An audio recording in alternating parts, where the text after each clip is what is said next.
Call roll, please. Margaret Bunyal.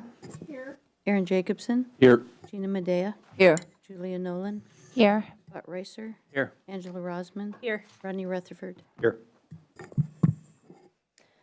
So for starters, we have public comment, but this is if you are here not to speak on the public hearing. If you are here to speak on the public hearing, that will be in just a minute. Public hearing?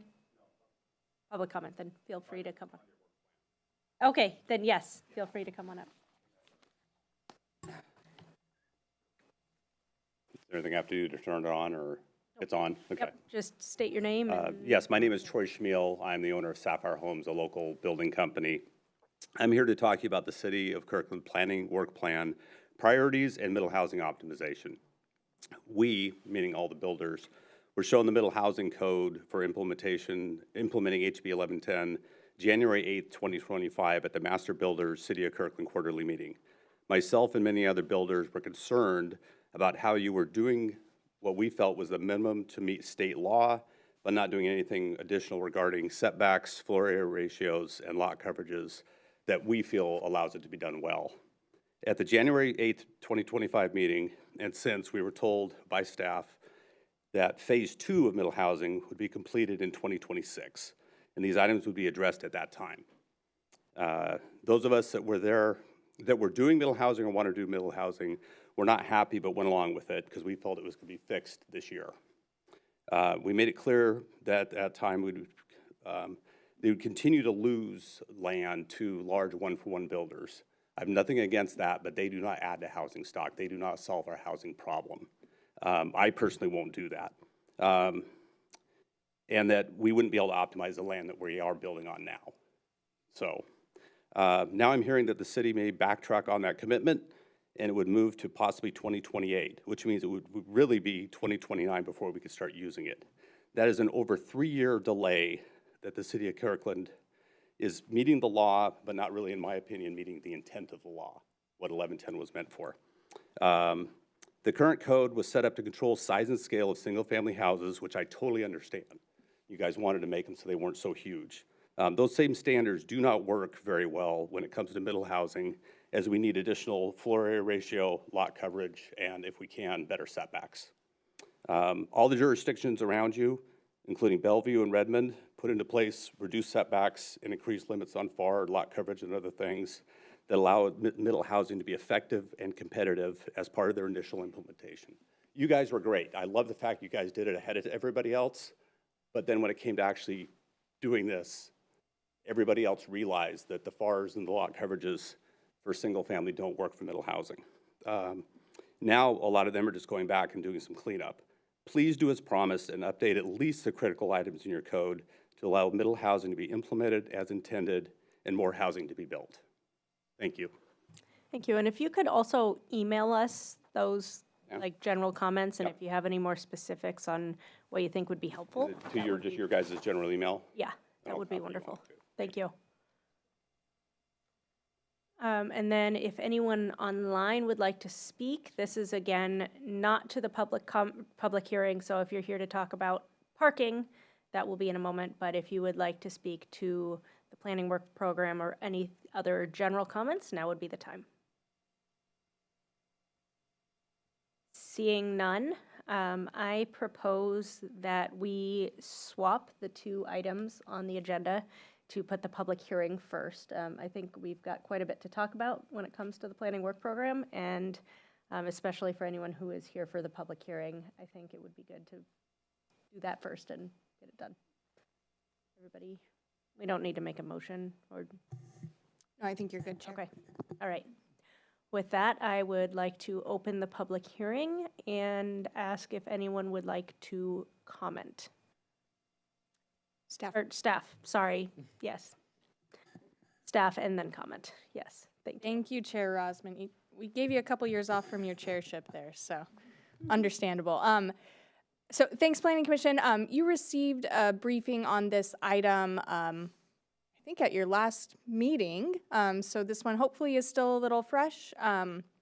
We are moving forward with early implementation of Senate Bill 5184. So tonight is your public hearing. We are asking you for a recommendation to City Council on these code amendments tonight if you're ready. And with that, I will hand it over to our senior planner, Martha Rubart, for your presentation.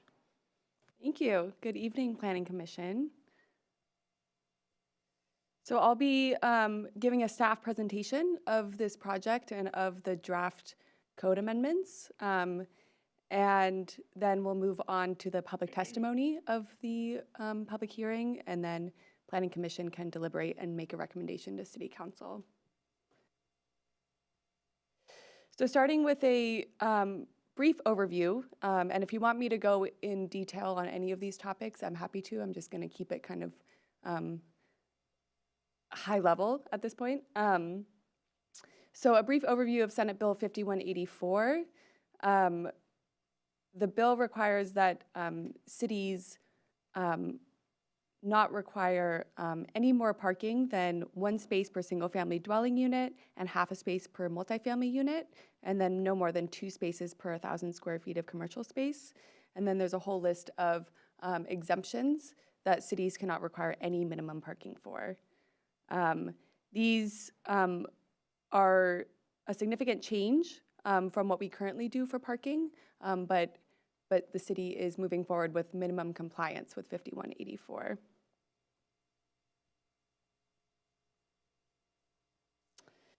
Council supported an early action ordinance for this project, which split it up into 2 phases. The first is what we are here tonight to talk about, where we would adopt the parking changes now, and then the second phase would be the code cleanup after the fact with any additional research. So staff drafted the early action ordinance, which will be a new section in the zoning code in the future. And this ordinance applies to all uses in all zones, and it consolidates the parking requirements into one place and splits up all of the uses into 4 groups: residential, commercial, industrial, and institutional. And then it has an exemption section, which implements all of the exemptions required under 5184, plus ADUs and the commercial space expansions that we discussed at the prior meeting.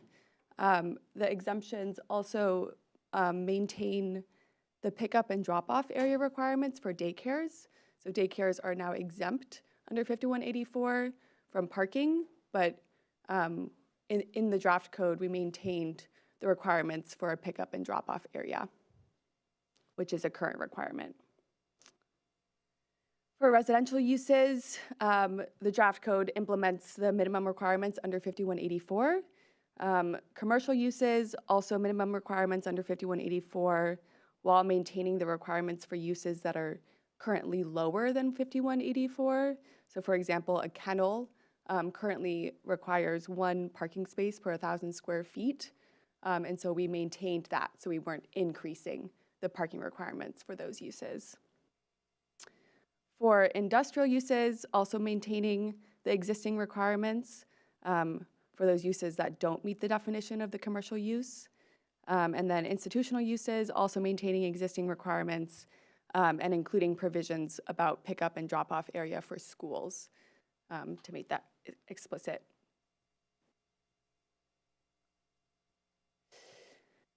For the station area parking, at the last meeting, Planning Commission requested that 2 options be drafted for consideration.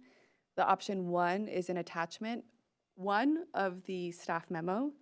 And that option exempts the commercial mixed use, the neighborhood mixed use, and the civic mixed use zones in the station area from all parking requirements, and then maintains the 5184 parking requirements for the urban flex zone. Option 2, which is in attachment 2, exempts all 4 station area zones from parking requirements except for commercial uses, which would apply the 5184 requirements under this option for those zones.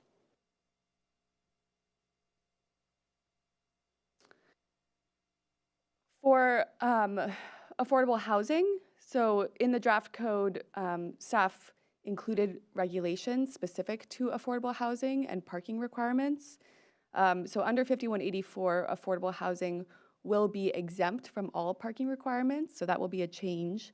And with that change, staff recommends including this language on this slide to require projects that include affordable housing units and provide more parking or propose more parking than would be required under this code. That those projects are required to offer those parking stalls to both the affordable units and the market rate units on a first come, first served basis. And this would also require that those parking stalls be discounted for the affordable units at a 50% discount. So this is a staff recommended amendment to what was in the packet. So in the packet it said 2/3, but after some discussions over the last week, staff recommends reducing that down to 50%. The reason for that being that affordable units are 50% AMI, so they're offered at half the rate as 100% AMI market rate. And so we would apply the same discount proportion to the parking. So this would be a new section in the code, but it would not drastically change how we currently apply parking for affordable units. Currently, the Affordable Housing Covenant that Arch puts together for us and records with these projects includes the price for parking for a minimum of 1 car to be bundled into the affordable rent that is capped for the affordable units. And so this drafted code language follows similarly to what Redmond has implemented and is based off of that to ensure that parking is offered at an affordable rate and is offered to the affordable units.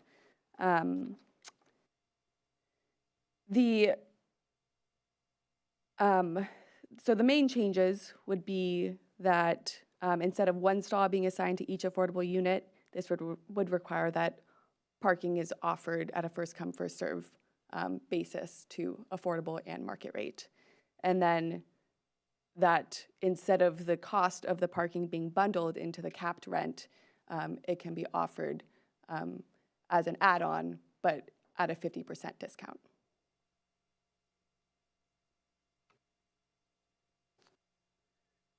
I want to briefly touch on the bicycle parking regulations that we discussed at the last meeting. These are the same regulations except for the highlighted one, which was a point of discussion.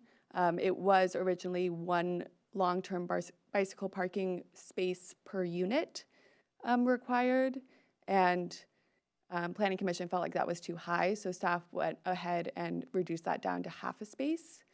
And this would apply to all projects except for the station area, which would apply the 1 per unit.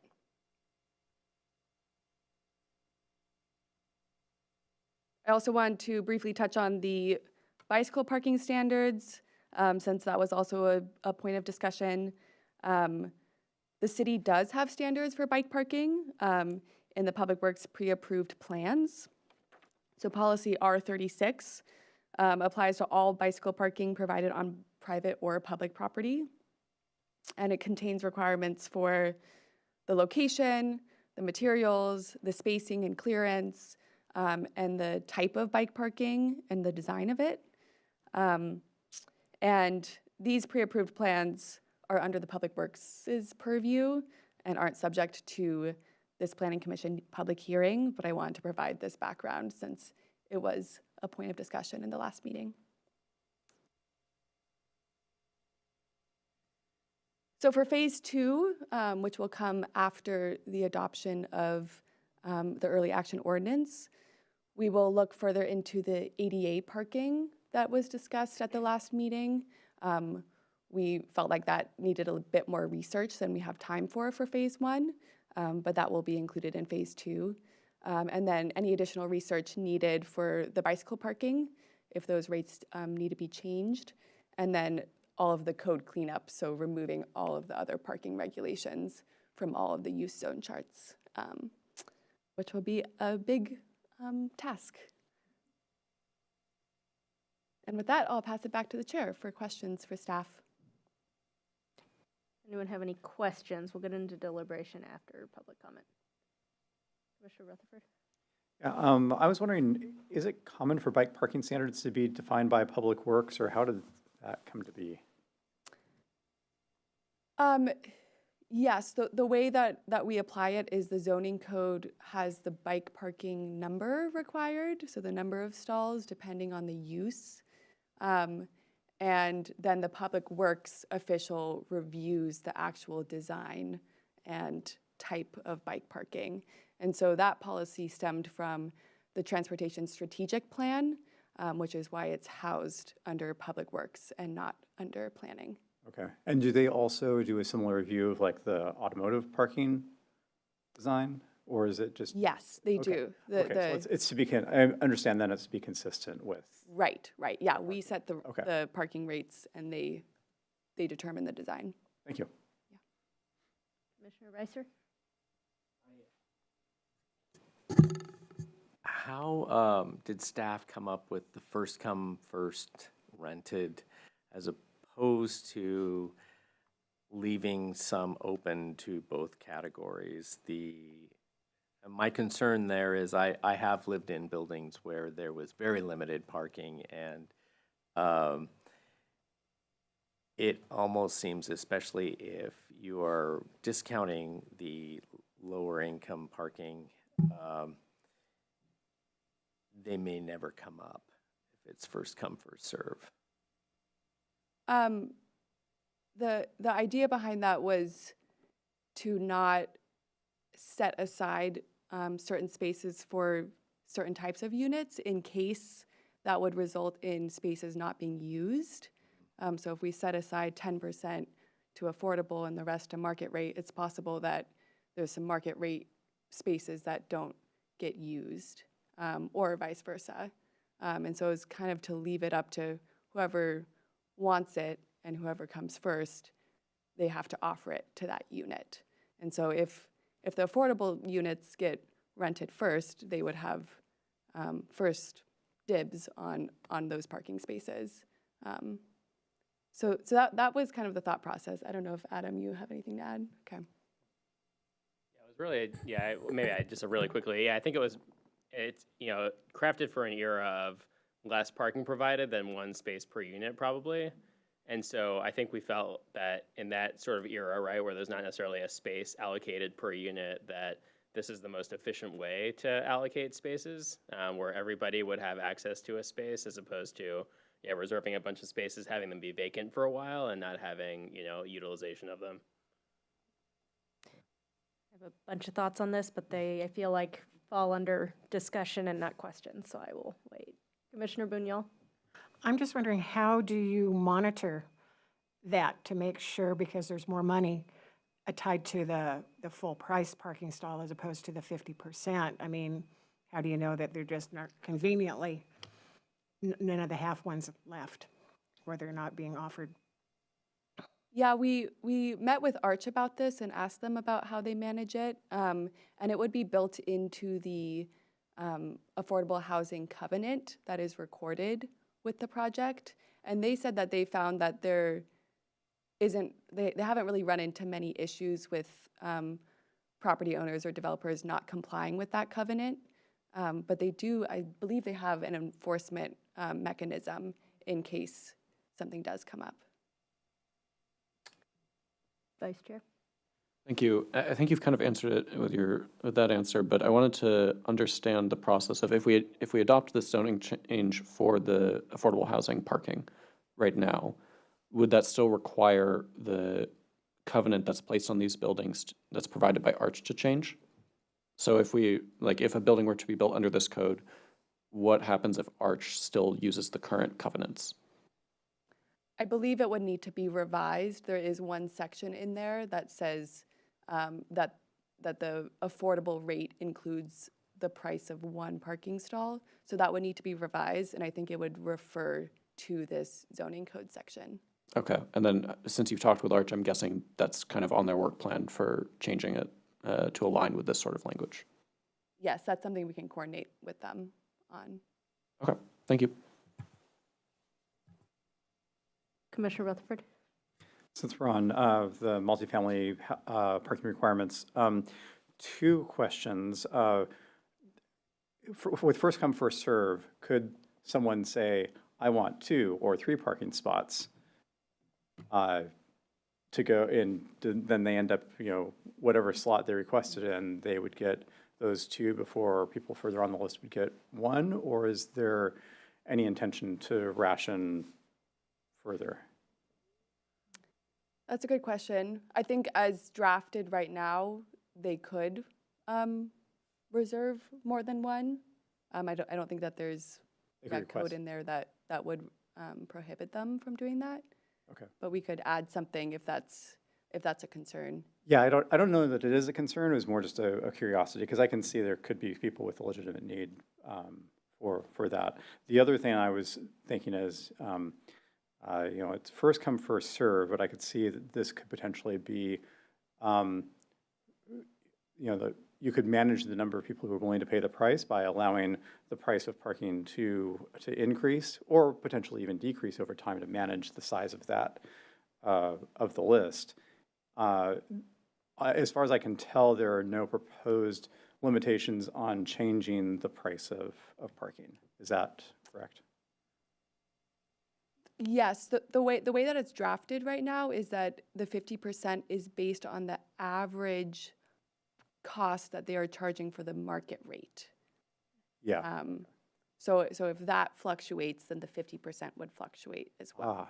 Okay, so now it brings up another interesting question, because you could have some spots that are more valuable than others. Like some could be completely exposed, others could be under a carport, others could be in a more secured area. And so you'd end up taking the average of those various market rates. And then it's kind of interesting, because then, how do you determine which of those different categories of parking areas would the low income or the affordable parking spots be directed to? Would that be? I think we can probably pin this, and, because I think you Sure. have a lot of commentary discussion too. Yeah. But we can still ask questions. Yeah. I mean, these are questions that are on my mind. Right, I I'm not seeking necessarily answers, but these are, Right. Yeah, I just Questions that- think we can probably sure. let it be part of the deliberation so people can respond, because I think there's going to be a lot of thought. Totally, yeah.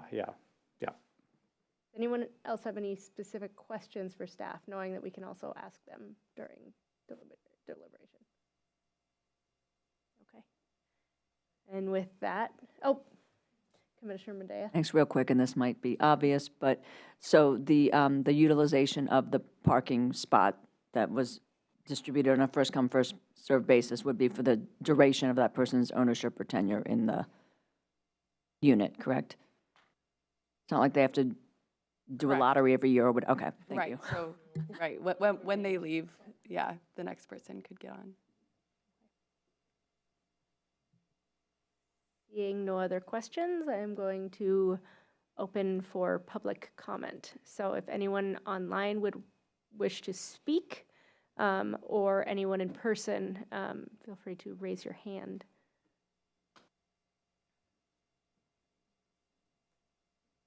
Seeing, would you like to comment on the parking specifically?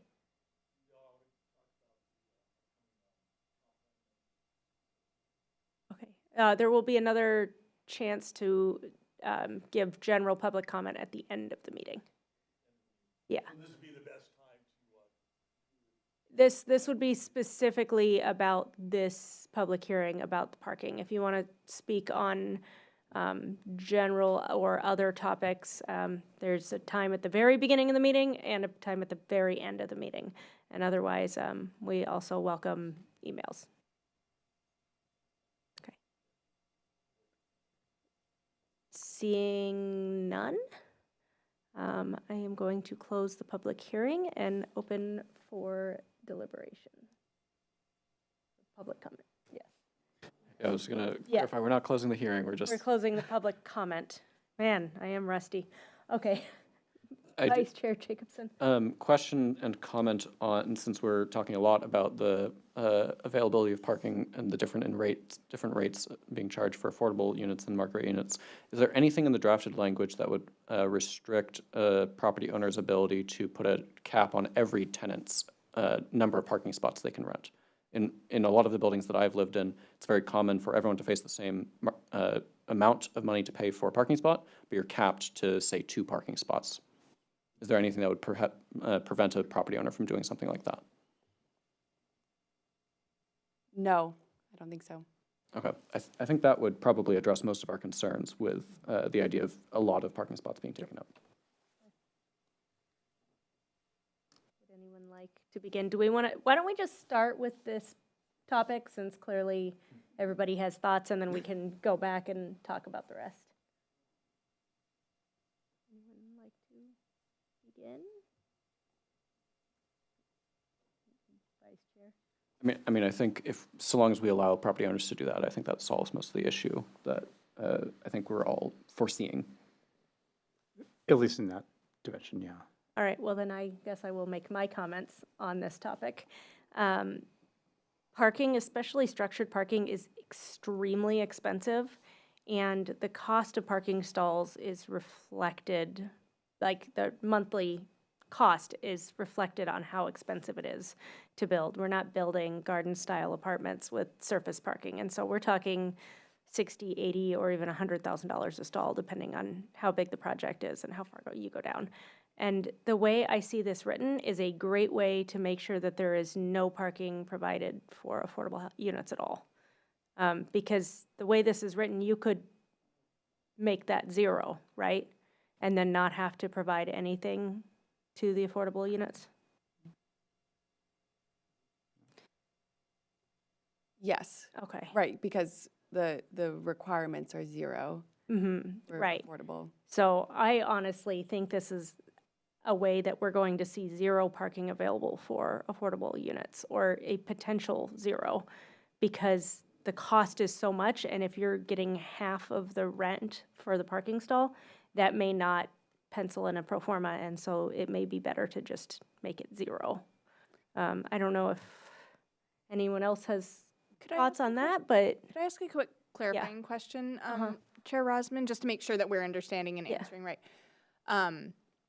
The way the code is written, it would be based on the total provided parking spaces and not just the parking spaces provided. so you couldn't say, we're Relative. not building any for the affordable units, we're only doing X number of stalls. Correct. It's Or based on the- total number of stalls. And we selected this approach versus trying to make a developer say we're building X number of stalls for the affordable units, X number of stalls for the market units. So I just wanted to make sure that was.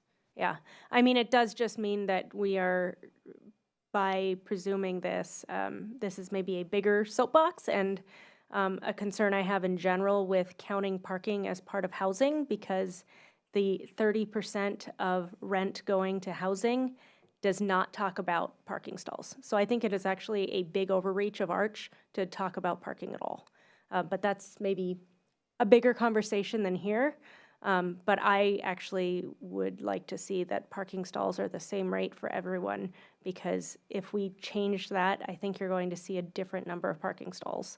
And it makes each affordable unit more expensive, and it makes it harder for projects to pencil. So if we are serious in the city about making projects more likely to get built, putting a cap on a number of the parking stalls is not the way to do it, because a pro forma is going to say, well, you have X number of affordable units.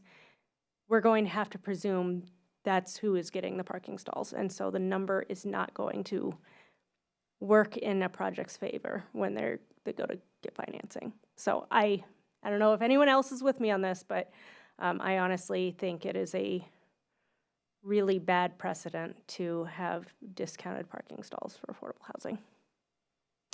I'll be done with my soapbox for now. Commissioner Nolan? Yeah, I mean, I agree generally with Chair Rosman's opinions. I also just worry anytime that you've got, let's say, like, let's pretend there's a parking stall that's worth $500 a month, or it's worth $250 a month, that you very much encourage game playing.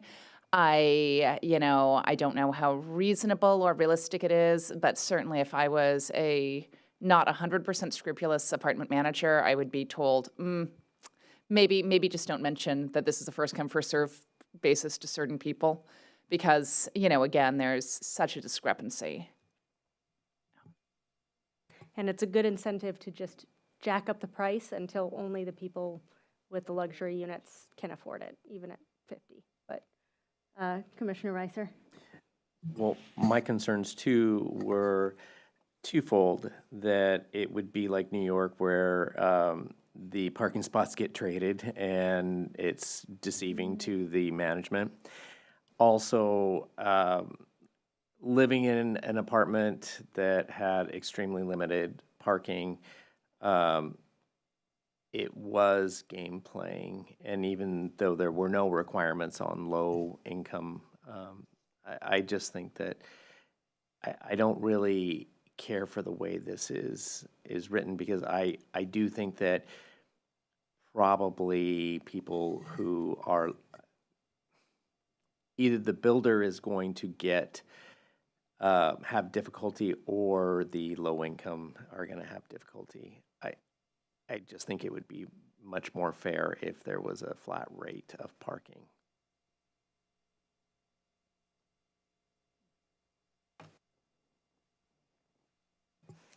Vice Chair Jacobson? Thank you. Two things. Just question to staff on if we wanted to pass something tonight while potentially making changes to this policy, we would want to make a motion to adopt one of the options and then amend it to strike certain language. Is that how we would do it? Okay. Yes. Thank you. And then the other one is, I'm actually looking at, can you go back to the slide? Because it was 50%, right? Yes, it is 50%. Okay, because I was trying to find it in the attachments so that I could figure out where to point. And I think both options say 2/3.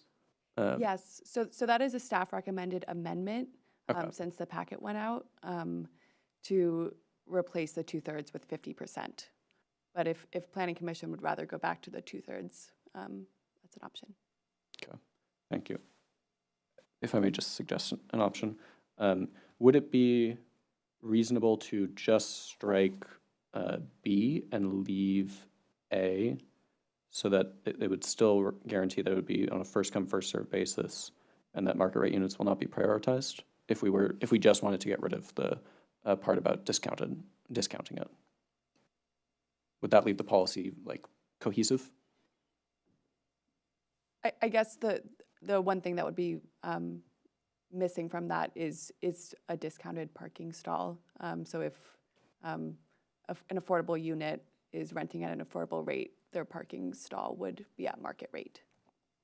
Yeah, if I could jump in really fast, I think if you're looking for a flat rate, I think we can just delete all of Section 4, special regulations for affordable housing, I think. Right? I mean, there's no special dispensation for affordable units. I think we can just strike that entire section, and then what that would revert us to is just a flat rate for parking for all the units. My concern there is, then would Arch come in and say that every affordable unit gets one parking stall? Or that would be my one concern, is that if we strike this entirely, Arch is going to come in and say every affordable unit gets one stall, and then a new project's going to have to finance pretending that every affordable unit has a car and needs a parking stall. Yeah, I can respond to that, Chair Osmond. No, our intention would be that the covenant reflects the code, which is not allocating and not bundling parking. Yep. Okay, thank you. Would anyone like to make a motion? Oh, go ahead. Well, the first motion would be which option? And we haven't talked about the option, which the options were whether to do 5184 minimum compliance in the urban flex district, or 5184 minimum compliance for the commercial standards. Oh, because this is, I guess, Yep, secondary. what we Okay, discussed gotcha. All right. Is this the first slide, or did we have something before it? These are the two options Okay. for the station area parking. Okay. Anyone like to make comments on this one.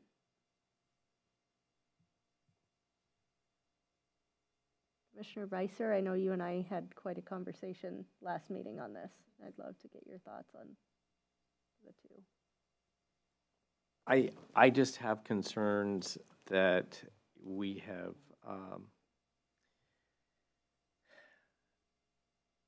we're lumping them all together. And I think that probably commercial should be broken out a little bit. Differently than option two?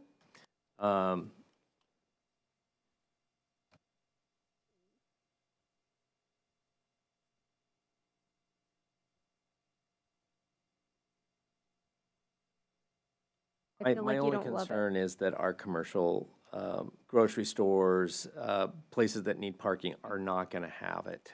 And I mean, option two would be state code for Yeah. commercial everywhere. yeah, And that sounds okay, or you just wish we didn't have to do 5184 for commercial? well, no,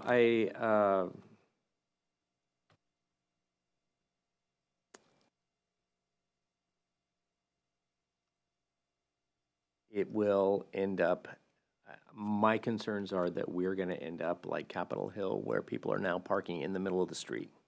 They're using the turn lane and putting their flashers on and going to the grocery store. But of the, I don't think there's I an would say option- 2 is better for, Okay. in But it my- sounds like you would love to not have 5184 apply to commercial or yes. grocery stores, but More so grocery stores than any other element. Mainly because commercial's different. Okay, Google is commercial. Well, people are coming and staying for 8 hours. A grocery store is 20 minutes.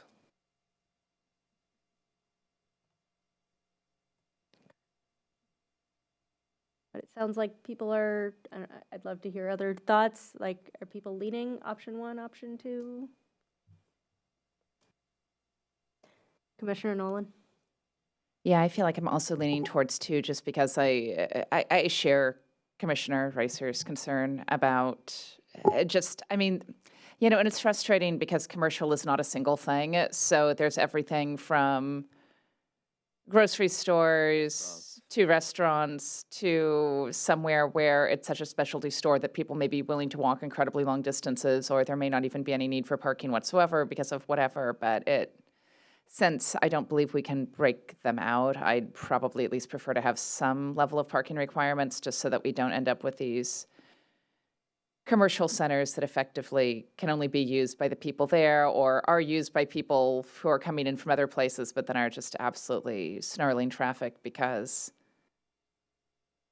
they will happily, as you said, just, you know, double park or park in the middle of the street or park places that aren't legal. Commissioner Rutherford? Just to clarify on the differences between option 1 and option 2, the only thing I see is that in option 2, it eliminates parking requirements in urban flex areas. That's the only thing that's different. I don't see anything about how grocery parking requirements falling under the more general commercial uses outside of the area specified in 1A. I don't see how that is covered by any of the differences here. I would agree with that. So based on that, yeah, then I struggle to see like how is the urban flex area seen to be potentially requiring parking where the other commercial uses in the station area would not? Vice Chair? Some clarification. So option 1, as I understand it, would remove parking requirements for all uses in everything except the urban flex district. So that would be including commercial in option 1. Whereas option 2 is exempting parking for all uses except in all areas except commercial, which goes with 5184 minimum. These were, we discussed, we didn't necessarily want to completely get rid of parking requirements. And so what are some reasons why we might want to keep them to the extent that we can, which is 5184 minimum compliance, which is still going to be a pretty big change for commercial, even in the station area. Am I summarizing it correctly? Yes, that's correct. Thanks for clarifying. Okay. For me to also answer your question on why the urban flex district, I see it largely through location and location relative to transit. Where the urban flex district, the northwest portion of the station area is just does not have as good of access to transit as directly on 85th east of 405. That's my primary way of looking at it. I'm open to either of these ultimately. I just have a slight preference for option one. Okay. Can I respond to Go that? ahead. Okay. Thank you for clarifying that it's not on the basis of the zone, but on the location where that zone is currently applied. I think that could become very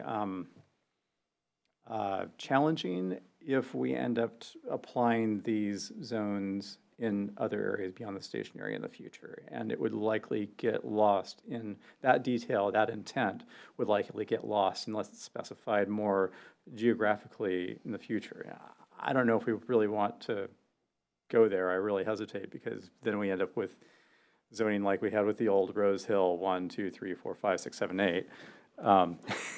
So I don't know if there's some other way in like perhaps the I don't know if there's a better way to deal with that, or if honestly I don't see that there's a usefulness in doing it based on the zone definition. Maybe based on like the regulating plan, is that right? The map where we define like the heights, perhaps that would be a better place to articulate the zoning exempt area. I know realize I'm throwing a curveball at the last minute, but personally I would lean towards the option 2 anyways, which makes that point moot. I'm going through 5184, thinking about the grocery conversation. And I think it's just for commercial spaces under 3,000 square feet that we can't regulate, right? Under 5184? That's correct. Those spaces would be So- exempt, but all commercial spaces over 3,000 square feet would have a lower parking rate than we currently have. Yeah. So for a grocery store, I think likely right now it's 1 per 300 square feet or 200, if my memory serves. But under 5184, it would be 1 per 500 square feet. Okay. For a grocery store that's over 3,000 square So about half of Yes, what we currently. approximately. Okay. And And could- our big grocery stores, did they build over that? I'm thinking about our bigger grocery stores. I'm trying to wrap my head around like what do we actually see? Because I know that all of our grocery stores, or at least our older ones, like have ridiculous amounts of parking. And if that was the old code, like half of that is probably fine. But if they have like 4 times that, do we know? I don't know off the top of my head. I'm guessing that they probably provided a bit more parking than required per code. So it wouldn't be just fully half. Commissioner Reiser? I don't know if we can compare Kirkland grocery stores because they are all fairly well established, comparing it to what is around Green Lake and the Central District, Capitol Hill, where they have, a much more I think limited. they have less than even Yes. what's proposed under 5184. I'm thinking it would be great. I didn't think about asking ahead of time to know like what on Capitol Hill, what the amount of parking. Anybody know that as a trivia question?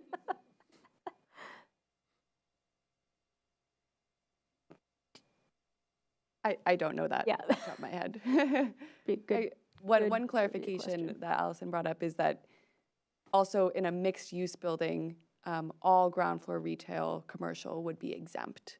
And so in the station area, if it's like a mixed-use building and there's a grocery store on the ground floor, the entire space would be exempt. And there's no way to, that's just, That's required just by if you state wanna law. yeah. But of course, this is all just setting parking minimums.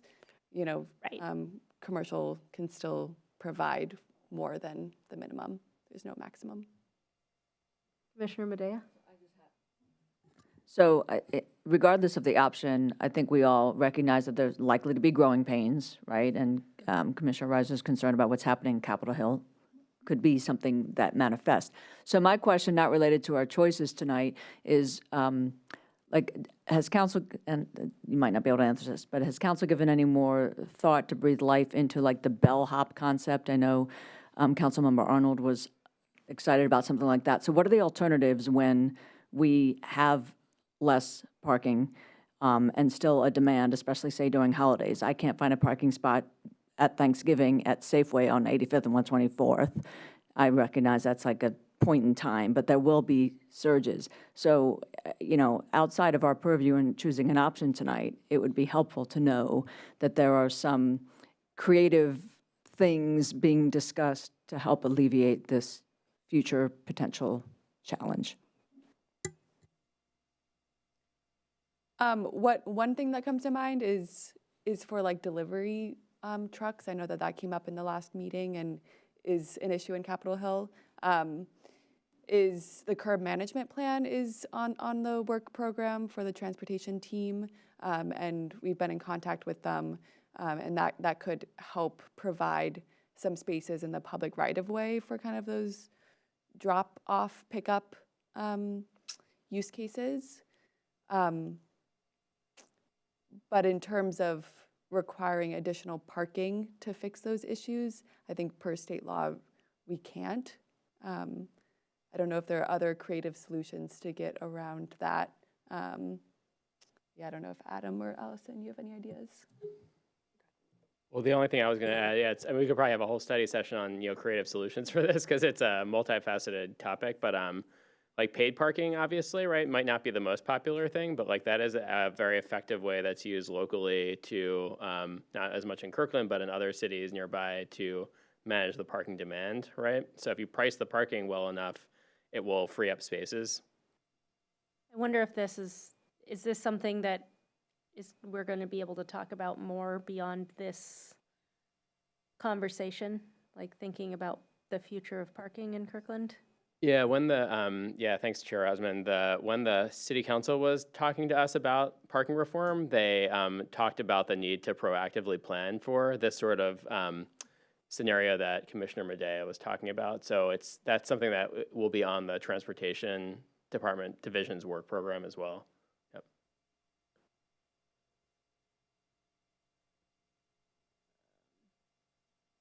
Commissioner Rutherford? I just, looking at the map of 85th Street Safeway, it looks like it works out to about one spot per 200 square feet of store Right space. now? Right now. Oh, There's roughly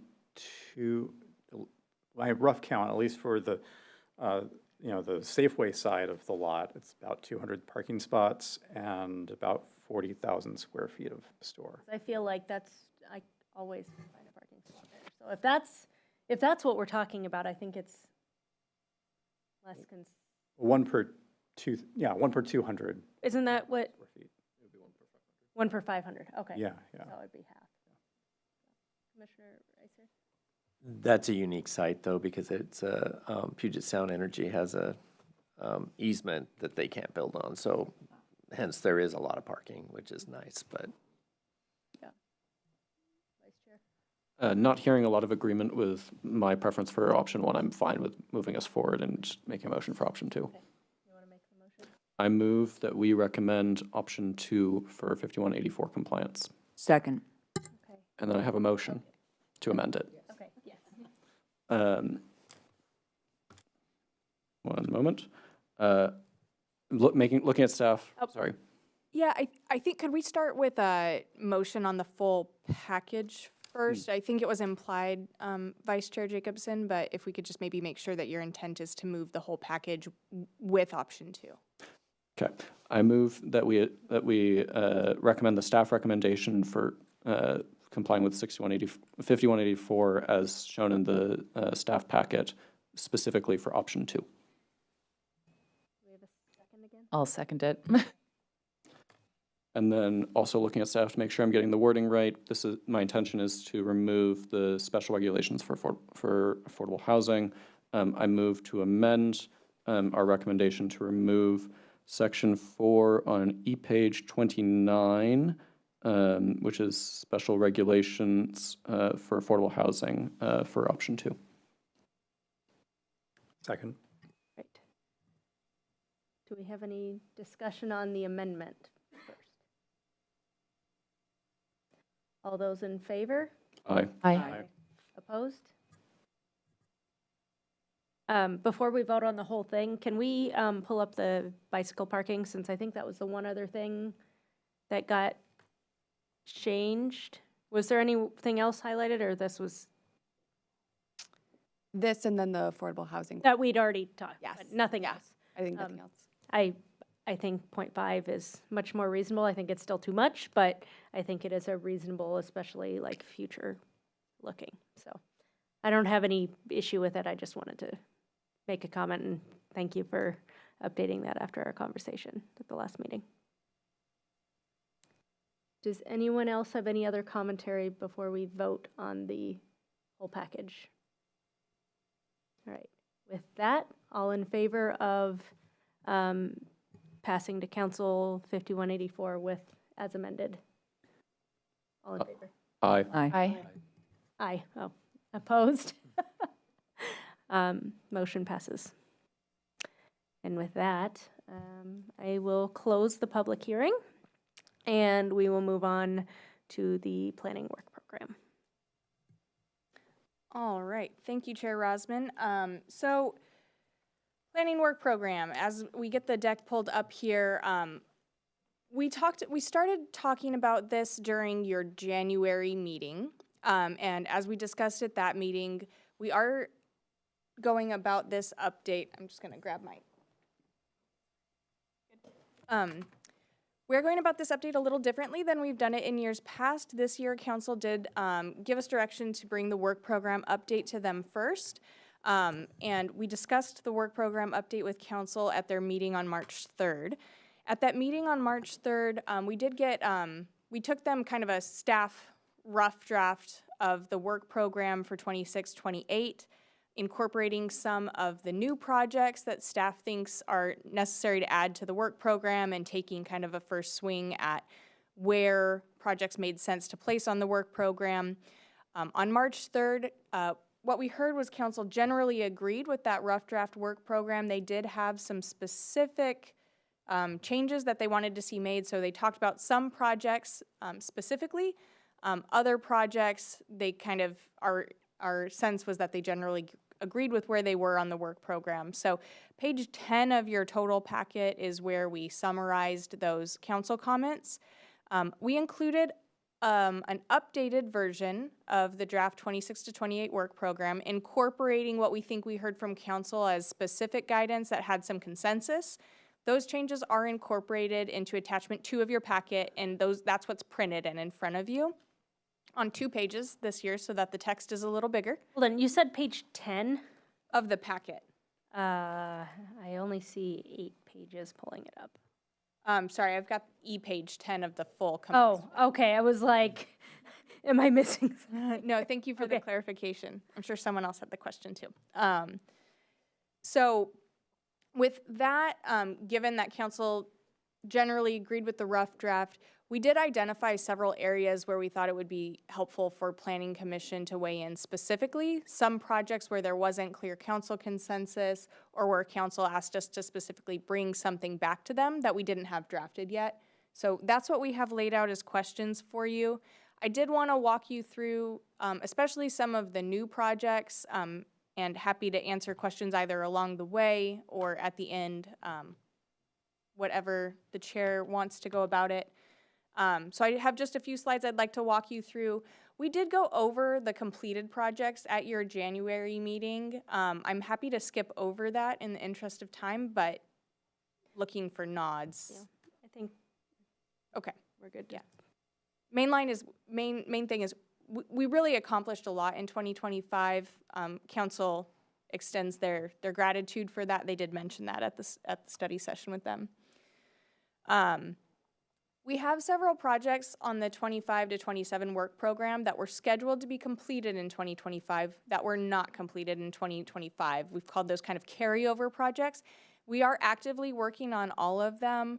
The staff memo talks about kind of the reasons behind that. We did have some periods of being understaffed last year due to a retirement of someone that was here 35 years. It takes a while to build back up our institutional knowledge. We are fully staffed as of last week. We're gaining momentum. Thank you for the claps. We're excited too. You'll meet our new senior planner shortly. So the projects we're actively working on finishing up right now are some minor code amendments that are adjustments to the station area plan code. We'll talk about that at the end of the meeting, but you're holding a public hearing for that at your next meeting. We're still working on some tweaks to our code enforcement policies and procedures. Those will mostly be heard at council because they're amendments to the municipal code. We're working on expanding housing opportunities on faith-based properties. That's a project that, due to staffing turnover, it did kind of get kicked down the road, unfortunately, last year, but we're working on it in earnest now, and you'll get a briefing on that soon. And then we're also working on the neighborhood plan amendment request process establishment. That's another one. It doesn't, we don't think it requires any code amendments, so that one will probably mostly be heard by council. So we talked about highlights already the last time I talked to you about this kind of status update on the last adopted work program. But what we did this year was we kind of identified priorities for the next work program, and council did concur with these at their meeting on March 3rd. So that's to complete 2025 projects. We just talked about that. Do things that create more affordable housing faster. And a couple of our ongoing projects are really focused on that, those station area code amendments. The third priority is to streamline development review process. And the fourth is respond to new state mandates. The other new thing that we're looking at this year is trying to provide more transparency and a better signal of the kind of policy level of each task on the work program, and that's intended to make sure that Planning Commission and Council both have a sense of who might be kind of on first for each of these tasks, and also making sure that we're kind of scoping them appropriately in terms of how long we think they're going to take, how much we think we'll be doing community engagement. So that's one of the things that we're asking council and you to review on the work program, that we've sort of identified the policy level correctly. Council agreed with us using this approach. They're described at length in your packet. I'll go over them just quickly now. So a low policy level project is really one that the Planning Commission would lead on. We're not changing policy. We're really implementing existing policy or state code where there's not a lot of options about how to do it. These are projects where there's kind of one way to do it. They're minor. We wouldn't be doing much community engagement. We'd really be informing people, completing legal noticing. Examples of this are like miscellaneous code amendments that we do that are really clarifying, and then certain state implementation. Medium projects probably, I don't know why medium always seems to be the most common thing, right? But so these would be projects that are based on existing policy, but there might be a lot of different ways to get at the objective of that policy. So on these, they're ones where council is likely to provide initial scoping direction and areas where they would like Planning Commission to focus. Planning Commission would still hold the majority of the public meetings and study sessions, helping guide staff to draft whatever the code amendment is. And community engagement would be a little more intensive for this because there's multiple ways to get at it. So there's places where the community can really influence the final outcome. And so this is probably what you spend the most time on. An example is like zoning code amendments that are guided by adopted comprehensive plan policies. So it's a lot of the work that you do. And then lastly, high policy level projects. These are where we're establishing new policy or we're veering from established precedent in a way that has a big impact citywide. And so on these, they would be projects where council is going to provide a majority of the guidance and then identify specific areas for Planning Commission input. This is where we're doing the most community engagement because there's really an opportunity for the community to provide input that helps Planning Commission provide a recommendation, and then council make a final decision on the outcome. So examples of this, new comp plan policies or amendments, like I mentioned, that have fairly significant impacts citywide. And now for the new proposed projects. We separated them, they really fall into 3 buckets. The first are the must-dos. These are new state requirements that we need to implement locally. They have, for the last couple of years, been the biggest portion of our work plate. I think they will continue to be, certainly in 2026 and maybe further on. And so the first of these is we have a lot of new monitoring and reporting requirements to the state, to the region, to the county. And we had to start doing this work last year, and we found that it really takes a lot of time. So we're establishing some new internal procedures that help us track things more closely and try to streamline that monitoring and reporting processes, but they take enough time that we wanted to acknowledge that on the work program, because it's taking enough of a planner's time that it is time they can't spend doing something else. So we want to acknowledge it on the work program as an ongoing item that we're doing a little bit of work on every quarter of every year for the foreseeable future. You've just finished your work on the second new task, which is the parking bill implementation, so congratulations, checking boxes. The next state requirement that we'd like to implement this year is the lot splitting bill. We have a little bit longer before the state's deadline on this, but we really think it's just one more tool to add to the tool belt in terms of ways that people can segregate property and provide hopefully some more affordable ownership options for households in the community. And so we've proposed to start work on that this year. That one is like a low policy level. There's kind of one way to do it. And so we'll probably work through that one pretty quickly. We've discussed maybe coming to Planning Commission straight to public hearing, but we'll be touching base with the chair and vice chair a little more about that. Next one is the TOD bill, the Transit Oriented Development Bill. We do have until December of 2029 to implement this one locally, but we think it's going to be quite a bit of work because the bill is pretty far-reaching, and so it's one that we're proposing to start work on quite a bit earlier to give us time to make sure that we're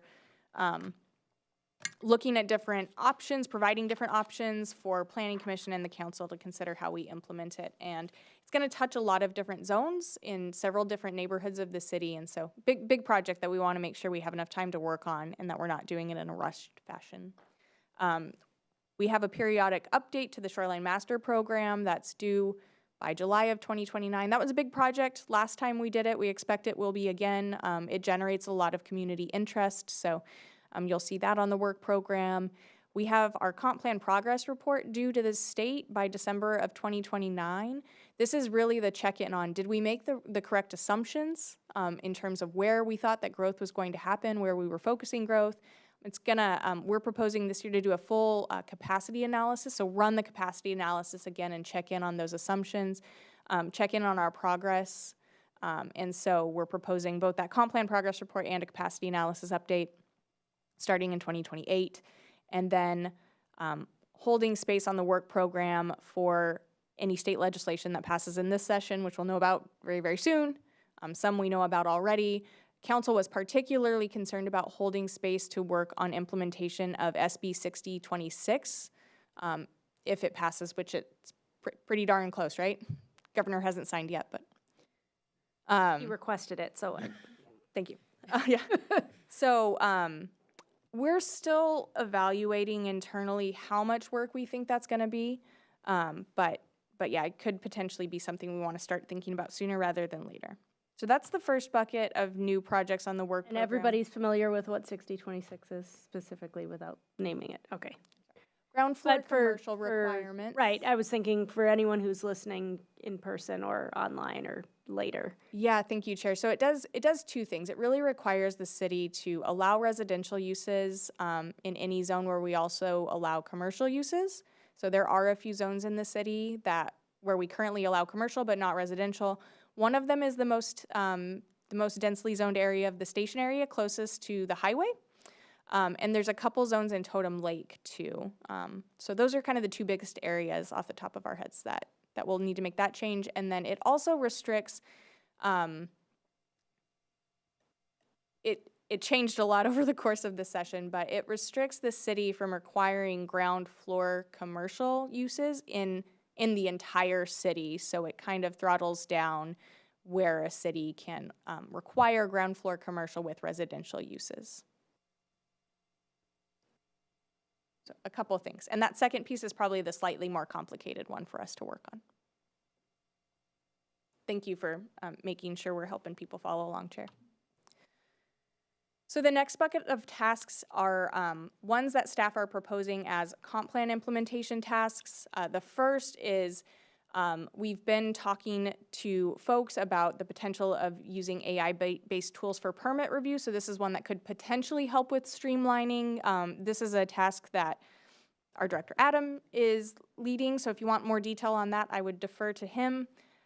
We're also looking at the potential of reforming and kind of streamlining our house moving permits process. And then also potentially looking at creating incentives for adaptive reuse of structures opposed to demolition. So those go a little bit hand in hand. The project that I've probably spent the most airtime talking about is the potential to consolidate our low-density residential zones. This one it's a little bit wonky, but we currently have about over 130 different zones across the city. And a lot of those zones are pretty similar. They're certainly similar in character. I think most people would have a hard time distinguishing them from each other when you're walking around, yet they have just slightly different zones and slightly different standards. That kind of state extends down into our low-density residential zones, where which make up the large majority of the land area in this city. We have over 20 unique zones just for low-density residential uses. Again, a lot of these are very similar.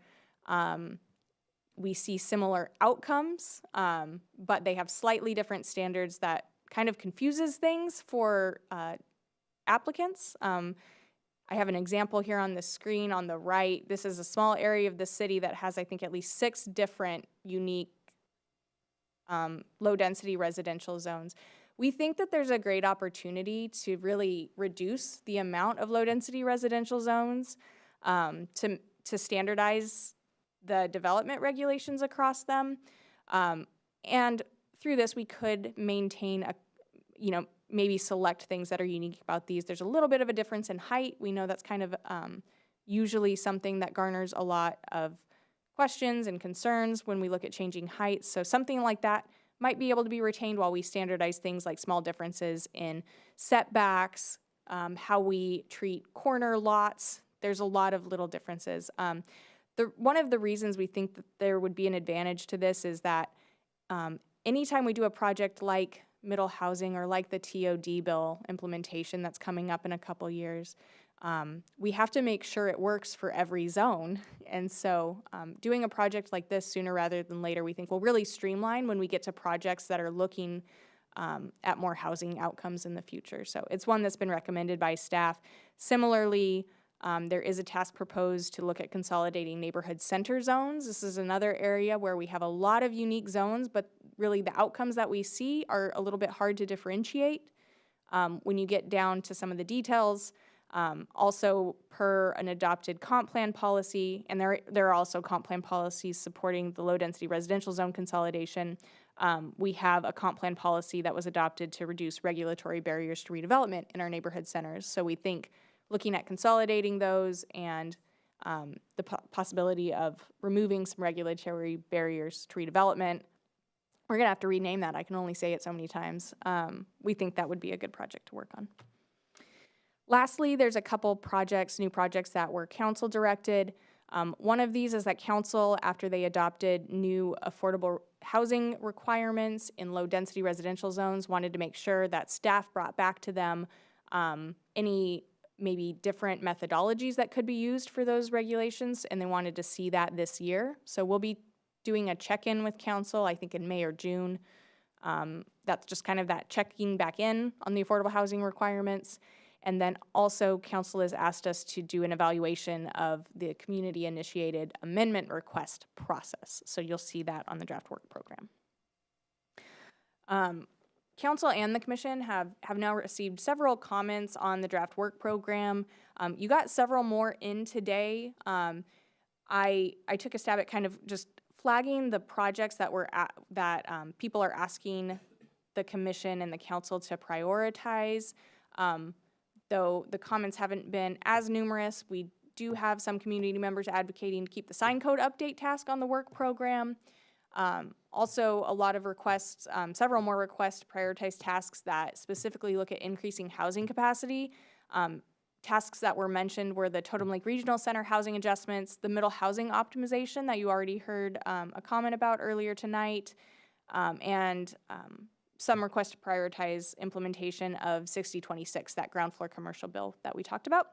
Lastly, we've seen a couple comments that are asking the council and commission to prioritize home occupations in neighborhood commercial stores. Good news there is that we do have it drafted to start work on this year, and council did seem to agree with that placement. I have a couple slides in reserve about middle housing. I don't know if you want me to go through those now or if you start talking about that task specifically, but Chair Rosman had asked to see kind of what the pipeline for middle housing is right now, and so I've got the numbers from 2019 to 2025 for ADUs and cottages. And so we have ones we've done pre-submittals for, ones where we have building permits applied and then building permits issued. So we've got 74 ADUs under review right now, building permits applied. 53 have been issued. Sorry, I said right now. It's between March of last year and then February of this year.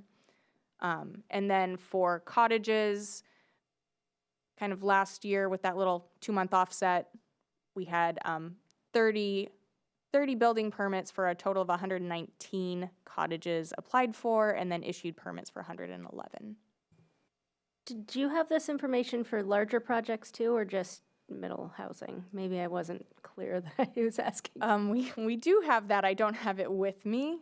We do have it published in our major development project spreadsheet. I could get a link out to the commission pretty quickly. Yeah, okay, because I'd love to see that too. I guess I wasn't clear that I meant like all the housing, not just middle housing. But this is great. That makes perfect sense. we can get that to you. We'll email a link out to y'all. Commissioner Reiser? Just a really quick question.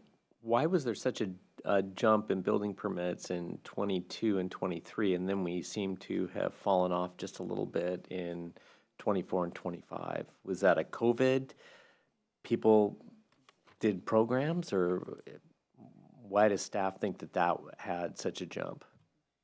Yeah, I can take a first stab, and then I think Adam might have. I think one of them is that we did a significant update to our code for ADUs and cottages in 2020, and then pandemic happened. So I think that that jump we start to see in 22, 23 can kind of be attributed to people both learning the new code, and it was more permissive. We think it did kind of remove a few poison pills that we were seeing for ADUs and cottages in the city before that. And as to the dip, one of my thoughts is that people that were building ADUs and cottages might have seen State Bill 1110 coming down the pipeline and waited until the city implemented that because it was going to be more favorable and make things easier to develop. I think there's probably a lot of factors. I'll kick it to Adam as well. Thanks, Allie. Yeah, I don't have much to add to that. I think and we're in the process of updating the housing dashboard as well, which tracks cumulative numbers of middle housing over time. At least until 2024, we were seeing pretty much a consistent increase in the number of units. And actually, if you add up, all the numbers of issued permits in the 2025 column, I think we're pretty. It's actually, I think it's generally an upward trend. Again, there's 1 year in there, maybe it's 2023 where it sort of peaked, or 2024 possibly, but the numbers are still pretty high actually in 2025. I think what we're seeing right now is a potential weakening of the market, right, over the last couple of months, and probably that started before the beginning of the year as well. So I think in 2026, if things continue with all of the turmoil in the world, the wars and the tariffs and so forth, we would expect to see probably a little bit of a downturn in middle housing. But I think the 2025 numbers are pretty good.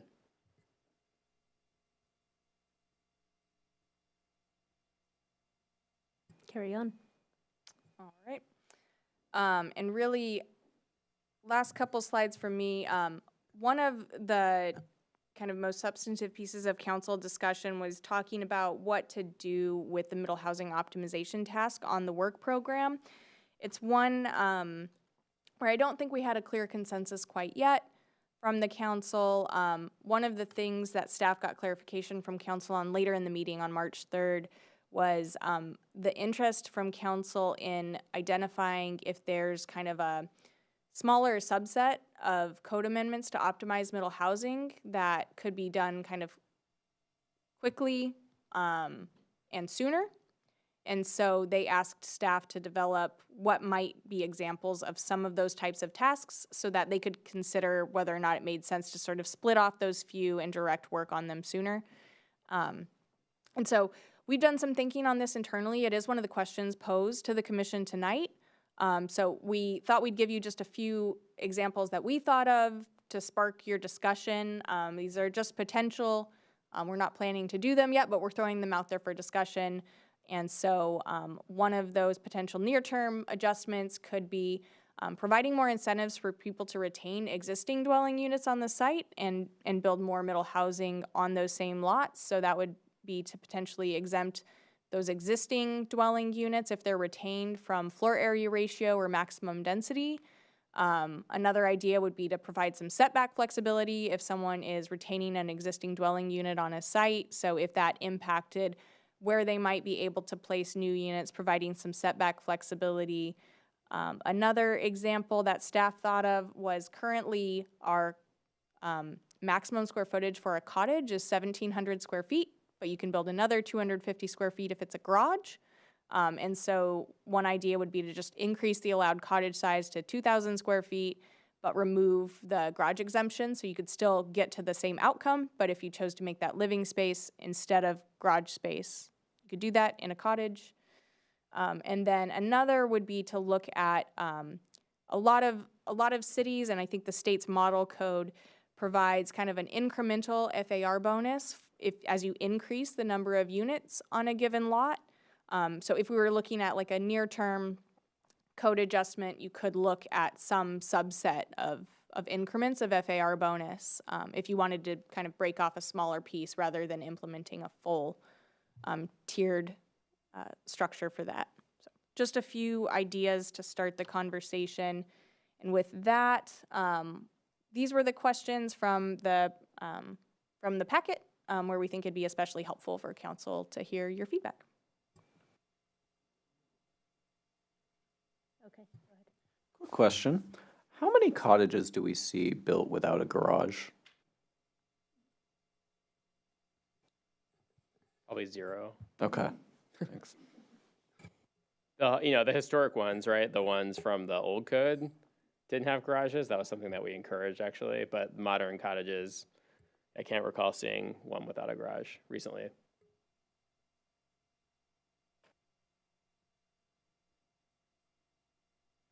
Commissioner Badea? Thank you. All right. So I'm going to try to answer some of these questions. I'm just going to throw out some questions too because I'm a little spicy tonight. So yeah, we definitely made some noteworthy accomplishments in this last year. Obviously, we have much more to tackle. I appreciate council's guidance on the priorities and suggestions for additional projects. I think we have heard from the community about some concern about the pause on middle housing. We have some gentlemen here tonight that shared some of that as well as the middle housing optimization and the Totem Lake Regional Center, related but not the same area, but the Totem Lake Southern Industrial Center as well, right? I know that there was some grant related to a visioning exercise, but I'm questioning whether, when, and how the economic piece will dovetail with that, because I think that's another prime area to focus, just as a note. So with regard to potential code amendments, I mean, I think we have the benefit potentially to understand better what Redmond and Bellevue have done and port it over if it's if I'm not oversimplifying the process, but certainly that seems to, a likely idea to gain traction. But I personally would like to see middle housing optimization remain in some capacity. So I do have a couple questions on some of the tasks, and that might help us get to where we prioritize and fit everything in. I'm super curious about the short-term rental thing and where the energy behind that is and why it is. Can staff elaborate? Yeah, I can elaborate, Commissioner Medea. There's a couple elements to the short-term rental ordinance that we feel like could use a little bit of work. I think the most hasn't been touched in several years, more than several years, I think, at this point. I think the most immediate need is something, is an amendment that would allow us to ask for better data from the short-term rental platforms. Because right now, it's challenging to do code enforcement for short-term rentals, right? We have rules regarding how long units can be rented for short-term rentals. In the absence of a code enforcement officer camping out in front of a house for like many, many days, it's really hard to verify whether our ordinance and our restrictions on days per year have been exceeded. I think the most urgent need for that ordinance would be adopting regulations similar to what other cities have done, like Seattle, that would require short-term rental platforms to give us data about number of days for specific properties. That's one thing. The other thing is probably the other piece is probably less urgent, and it's about thinking about like whether the short-term rental regulations are actually right, for the community right now. The number of days is correct, whether there's the need for the occupant to live within a certain number of miles of the short-term rental, whether multifamily units should be excluded from the ordinance, which they are right now. So I think that's probably of lesser urgency. But doing the first one would help us make our code enforcement efforts a little more effective. And what was the work, was that low, medium, high? Sorry. The short-term rental? It's probably like a medium. Okay. Is it okay? Good. And then I struggle with this. So the low-density residential consolidation, right? Like I get the need to standardize so it's more predictable. But also, you mentioned that there are so many nuances, et cetera. Like, is there a way to do that piecemeal? Or is the expectation and hope to do it all kind of at the same time? My initial reaction, that is if we do it piecemeal, we'll still end up with a piecemeal set of low-density residential codes, which I don't mean facetiously. Sure. I think we really would want to look at them all together, and I don't know that there would be a time savings to break it up. That's my thought. Okay.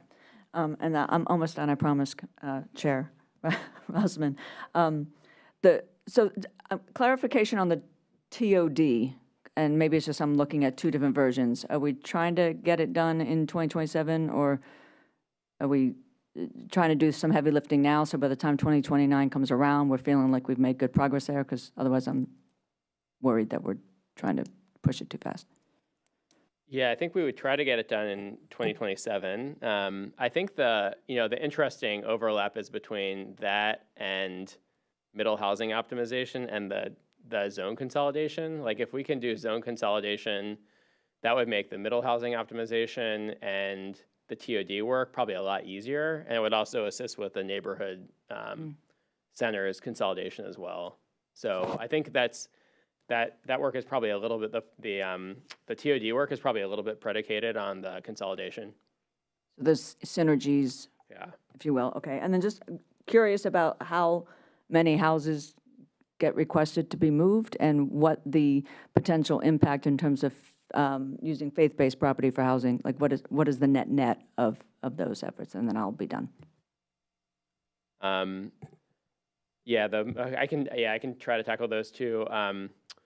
Commissioner Medea, there's not a ton of houses that get moved, but there's a decent supply. I want to say it's something like several to a dozen every single year that get moved. So it's actually quite a bit. I think we didn't envision that as a super huge project. It's just there were potential needs that were flagged for the existing regulations in terms of the amount of time that houses that are in the process of being moved can stay on a property in storage, because it's complicated to get houses either out of the city to somewhere else or moving them within the city. It's just a really complicated process to move houses. That's one issue.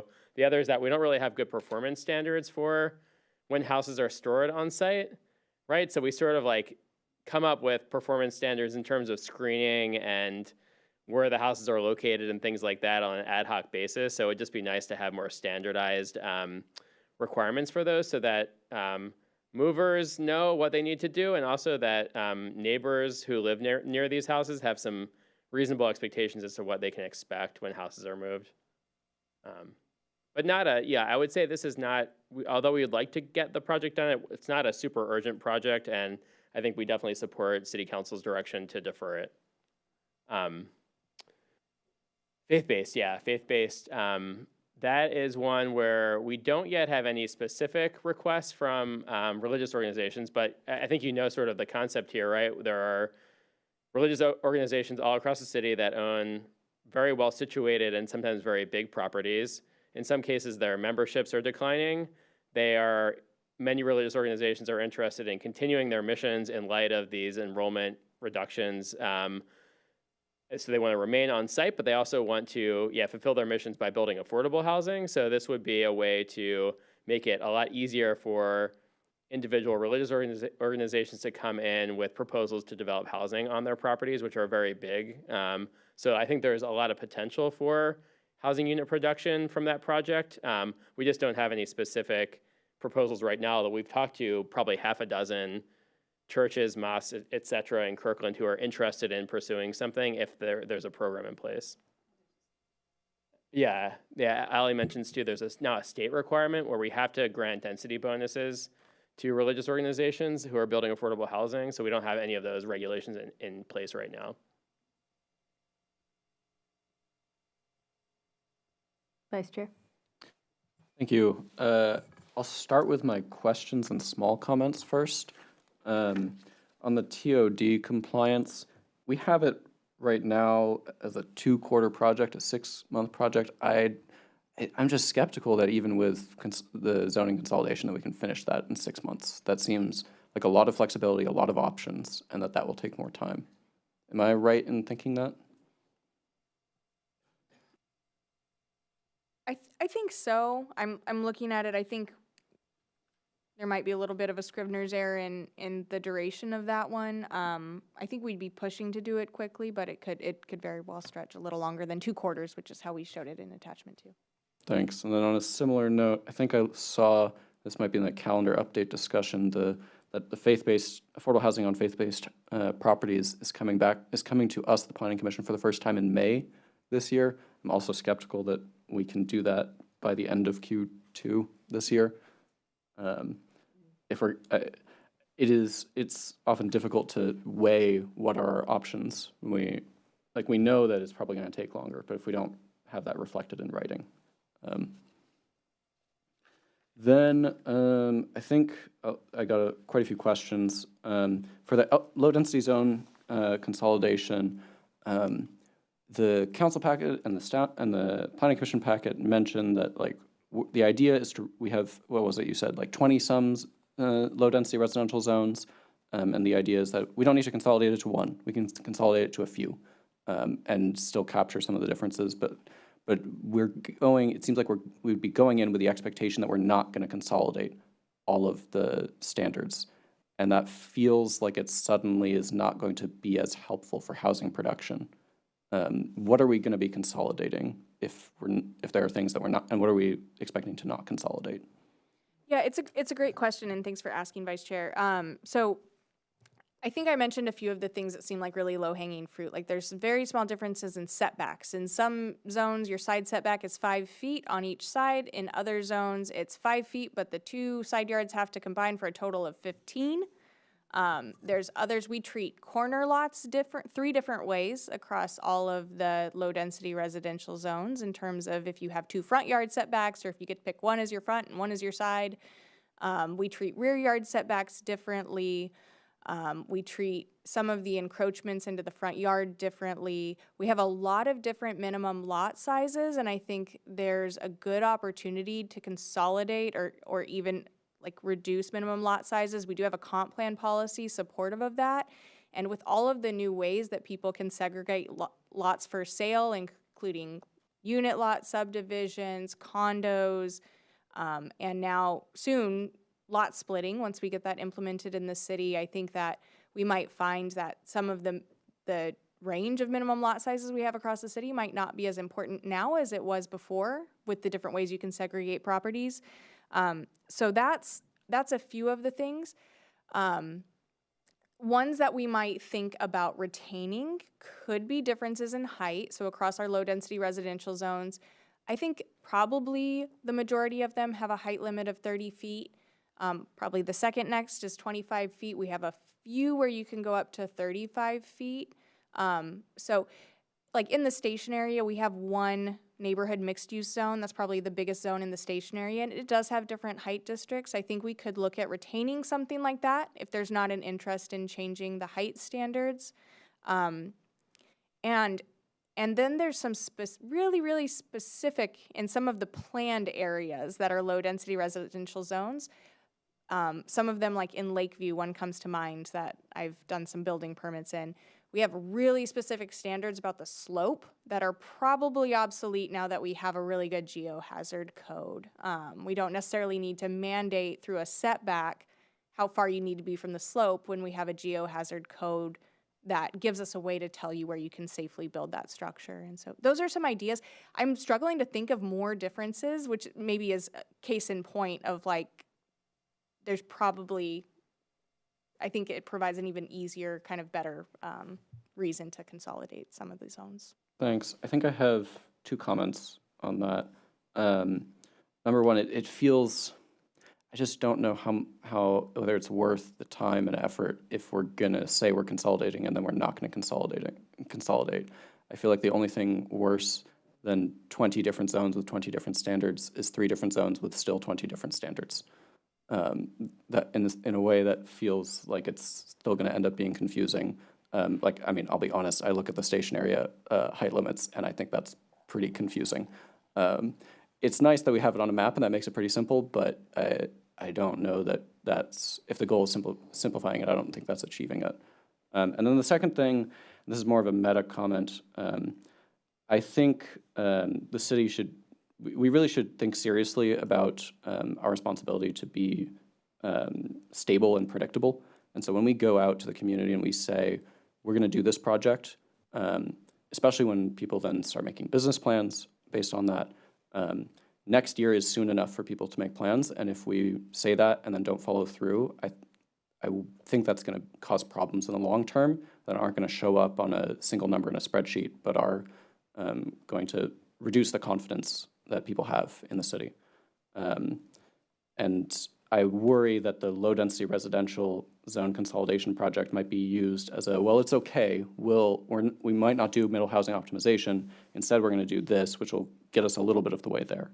And I worry that that's gonna end up not providing the value that people were expecting when we went out and said that it's okay that we're doing minimum compliance on middle house on HB 1110, and the other, I think it was 1337 for the ADUs. It's okay because we're doing middle housing optimization, then for us to delay it as late as possible. So I do think we as the Planning Commission should come up with options. As I understand, Council did ask for options for what middle housing optimization might look like. I think we should be working with the community.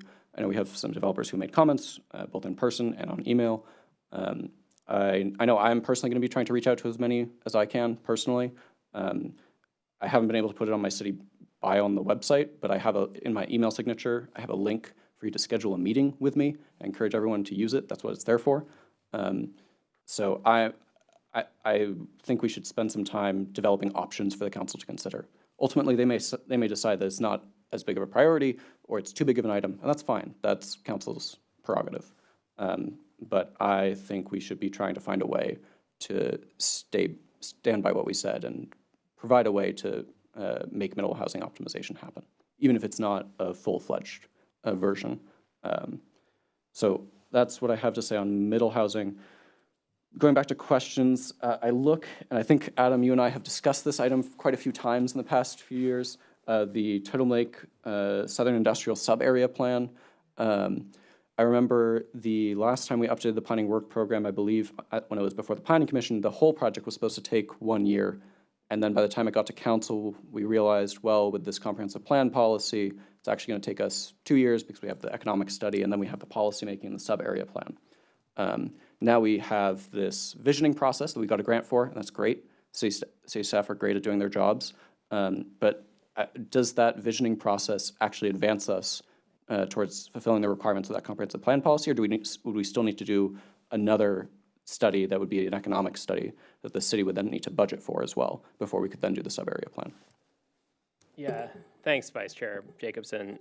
Good question. I think that it doesn't get us all the way to the economic study, right? I mean, I think it informs the economic study. I mean, this was a little bit of a, how you describe it, we got this grant right now, so when we have to use it and we want to use it, so we're trying to use the grant in a way that can inform the economic study. So one of the things it's going to be doing is getting a lot of feedback from businesses in the area, which we've already started collecting. And Martha and Ali and I were out last night actually in the Southern Industrial area trying to collect feedback from businesses there. So that sort of qualitative feedback, I think, is not going to be the entirety of the economic study, but I think it can be very influential in helping inform the economic study. So I do think it advances the project a bit, but regardless, it's a multi-phase project that is going to take some time. Yeah, and so I know we discussed this a little bit on email.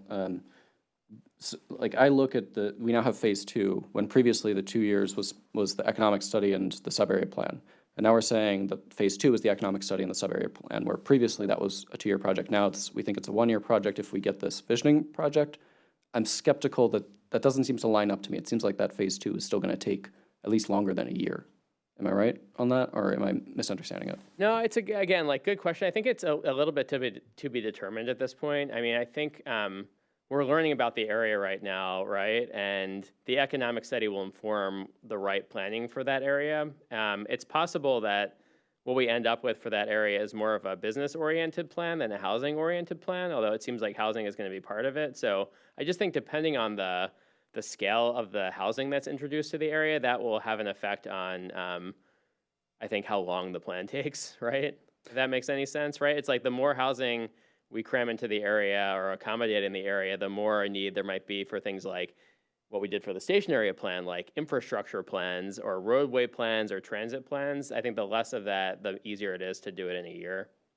So then what's currently on the work program is more reflecting an assumption that we're probably not that we wouldn't add very much housing to it, and that if we were to add the amount of housing that was part of the original CAR that we said we would do the whole area, that would probably take longer. Possibly, yep. Okay, thanks. I also want to say that I really appreciate both Adam and Allison dealing with me asking, I think, almost 30 questions between when this was first published to the City Council and today. So it's been very helpful, and this has significantly reduced the number of questions, somehow reduced the number of questions that I'm asking tonight. I'm skeptical. I'm skeptical that the Planning Commission, we can make a recommendation tonight on this work program, especially because the big question mark of 6026 compliance. I mean, the governor hasn't signed it yet, but as Chair Rosman noted, he did request it. So would it be possible for staff to come to the next Planning Commission meeting on I believe the 26th, with some amendments to this work program, both for what's discussed tonight, but also with a plan on how we're going to comply with 6026? Yeah, absolutely. We can do that, Vice Chair. We're already starting to do some calculations surrounding 6026 specifically to figure out exactly what we will need to do as a city to maintain our walkability goals and conform to the state law. Okay, thank you. Then I guess I can shift more into comments. I think as I understand the Totem Lake Regional Center housing adjustments, we can just remove that because that, as I understand, will be covered by 6026 compliance. I think we should delay the short-term rental policy development. I could see a version of a a low-level policy item, which I do appreciate that we now have the language for this, that it's a low-level policy item that would just only be about introducing the requirement for data reporting to make enforcement easier. But I can't, like, I look at the priorities that we've set for the work program, and it seems in having the whole discussion about short-term rental policy development seems in conflict with our goal of really delivering affordable housing faster. And we have so many other things that are urgent, like middle housing, like 6026 compliance. So I would suggest delaying that to 27. I also am skeptical of the low-density residential zone consolidation. I would want us to just do that as part of middle housing optimization. I would rather use the bandwidth for that for middle housing optimization. And then I believe that is most of my comments for 2026. I have some other comments for 27 and 28. Should I do those now or give people time to respond? Yeah, that was. Okay. Let's give folks any time if anyone. Commissioner Nolan? I mean, my thoughts are mostly that what I would like to see at the very top of our priority list is trying to find ways to increase the amount of housing, affordability too, but I believe that just increasing the number of units available will hopefully lower, will hopefully increase affordability just in and of itself. So at least from my perspective, I'd really like to see lot splitting, middle housing, and, potentially also the affordable housing requirements in low-density residential zones all prioritized. Commissioner Buñuel? Okay, I'm probably going to be in left field here, but I agree with doing what we have to do for state compliance. But when I read about the residential zone consolidation, I did a big cheer off my couch because I thought it was a genius project. Having been on that front counter and having to implement the zoning code, I think it's important that we have a zoning code that's easily understood for the public and that is easy to implement for the planners up there. I've been a planner most of my life, and I find that residential code crazy. And I've been around Kirkland long enough to know that the lion's share of those zones were created because of annexations to match what came from King County. And so there's some other funny stories about how the 5 and 15 came about, a thing called planner roulette, but we don't need to go there. I think the more we can make it simple and consistent across all residential zones would be a big improvement. And I think, where am I going with that? That's my number one to add to the list.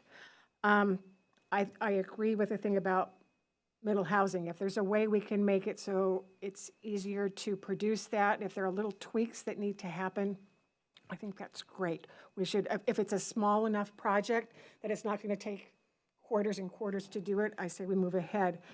And again, always being the quintessential planner, I'm always for doing little projects that you kind of get a big bang for your buck. They're not introduce new big things to, to the zoning code and our regulations until we've worked out little tweaks to existing things that have been there. I'm glad that we're doing the code enforcement amendments, because I recently saw one that went to the hearing examiner that started, not last century, but darn close it seemed like.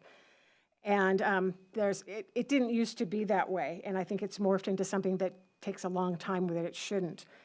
And I agree if there's little tweaks to the sign code and home occupations that would make, the zoning code work a little bit better, or make it so it's easier to have a home occupation, or there's more surety when it comes to interpreting that sign code, I'm all for that. And then the last one is about the house moving, and this may be a little bit of a tangent. There's also mentions an incentive to maintain the existing residence in some way. And I remember when Kirkland was doing their first sustainability master plan, I had written to David, and having been involved in construction on both sides of the aisle, there's an incredible amount of waste that happens at the demo stage and during construction. And if there's anything that can be looked at and done to to cut back on that, to keep stuff out of landfills, I think it's a plus win. And I know there's a lot of pushback probably from the construction side, but maybe there's a happy medium on those. And then back to the middle housing, when we talk about sizing, it's nothing I haven't seen us talk about, but everything seems to be two-story. And as we get older, a lot of people will start looking for one-level houses. And I don't see necessarily any incentives for one-level houses or universal design, at least a little bit. I happen to live on a street that I can walk to 3 or 4 different cottage developments that have happened in the last couple of years, and they're all two-story. And I don't know if that's something that could be looked at in there, or if that's a separate issue altogether. It's probably economically hard to do, but there's a demand for it out there. And So on that one, just FYI, there was a bill that went through the state legislature this year about stacked flats for condo reform. And that did pass this year with the intention that the reason why, in part, we don't see stacked flats is because of the condo laws in the state. And with townhomes, you can do 0 lot line, single family. But with stacked flats, you get into condos. And so there's been some effort, and like that's much bigger than right. than Kirkland specifically. It's they've got to get the condo reform right before we're going to see any kind of stacked flats. I had a conversation today with Linda Pruitt at the cottage company. She did pretty much the first cottage development here in Kirkland, and I asked her, is there anything really specific in Kirkland's zoning that really makes it difficult to do the smaller housing, the cottages, the ADUs? And when she was listing the obstacles, everything was pretty much economic, risk, financing. The condo laws was one of them, and some other, I can't remember where I wrote it down. But none of her comments were about the actual zoning itself. It was outside of government purview. So I thought that was kind of interesting. But your comment, if there's a way we can tweak it to just give it a little bit push to get those numbers up every year, I'm all for it. And then last, this is back to the parking that we did tonight. This is a question. We had a rather large discussion last time about ADA parking. When do we envision that getting discussed? Are we several years out? Is it 27, 28? Is it a part 2 thing that's not specifically addressed on the work program? Yeah, great question, and thank you for bringing it up. So I'll answer, and I think Martha's still back there if I don't answer right. So we did, per the commission's request, we did dig into that to try to see if there was anything that we could do in phase 1. So we had a discussion with our building official because, as we discussed with you last time, the ADA requirements actually live in the building code, not the zoning code. We learned from the building official that the building code doesn't restrict another requirement layered on top of it to potentially require more ADA parking with the development, but he did advise us that he didn't think the building code was the right place to put any additional ADA parking requirements, that the building code should really stick to implementing like the federal minimums. And so we think there might be a way to add additional, or to present the option to add additional ADA parking requirements, but we still need to look into where it would make sense to do that, like if it makes sense to have ADA parking requirements in the building code and the zoning code. And so we just felt like we didn't have the time with this first phase to add any new requirements, but it is something that we plan on looking into with the second phase, that kind of cleanup phase. We're going to do some more research into it to see if we can bring forward any options for you all. So later this year. Okay, Sorry, that was a really long answer, and there was really a short one there. I got it. That's it. Commissioner Rutherford. Thank you. I think that there have been already a lot of other great comments that I won't bother reiterating at this point. But I would say for several of these topics, especially for middle housing, I think there's good opportunity for further incremental adaptation to address some things now and anticipate we're going to have to come back and revisit it as it goes on. And the more that we can practice and develop patterns, routines for incrementally adapting our codes over time, observe and adapt, I think that'll be best so that we can continue to adapt in the future rather than waiting, what was it, like 12 some years between the initial adoption of middle housing in the mid 2000s to when it finally got updated in 2020. So I think we're it's a good pattern we've started, and I'd support continuing that. The rest is that applies to other areas beyond middle housing, like home occupations and sign code as well.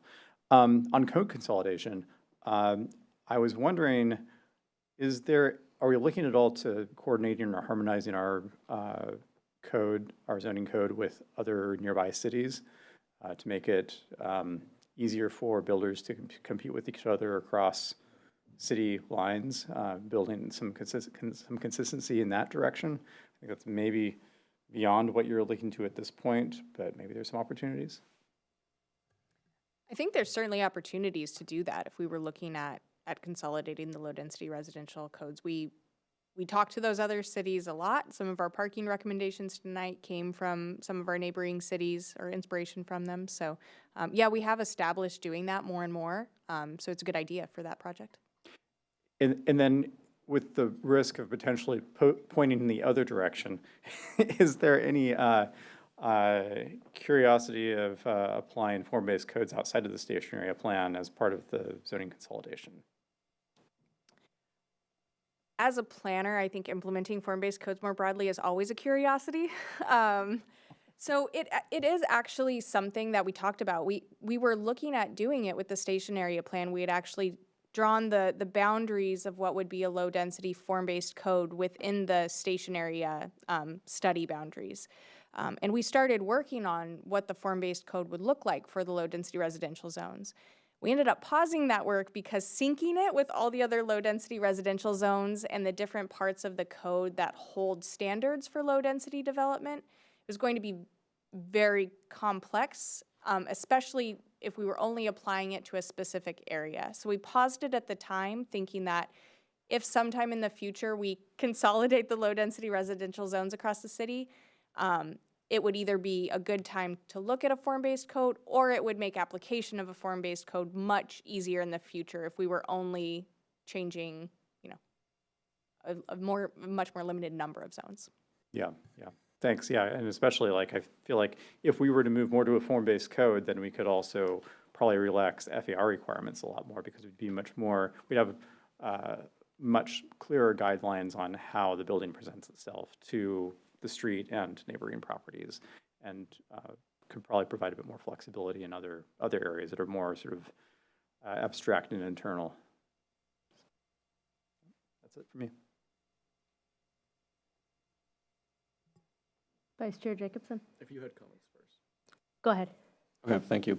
I'll start with some ones that I actually forgot for 2026. I had two things that I also wanted to see if we could add to the second half of 2026 on this work program.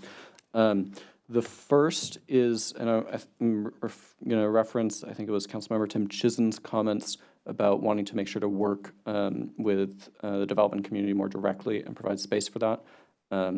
I think being able to add a work item to the planning work program for Q3 and Q4 this year is a good way to signal that we actually do want to work with people and we're looking for opportunities to work with people in the short term. So I would want us to add that. And then also, I believe Councilmember Jay Arnold mentioned we need to have a conversation about citywide affordability standards. It's piecemeal already. I understand that's probably, well, I think the policy development is probably pretty simple, but the conversations are going to be complicated. So I don't know if it'll end up in 26 or 27 or 28 or even on the work program, but I think we should be looking at the option of that.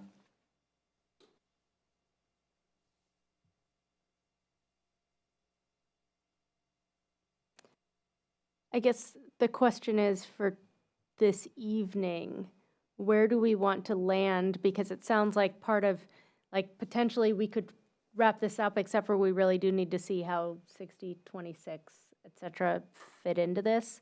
I'm wondering what specifically you need from us and what all of you are thinking that we get out of this evening.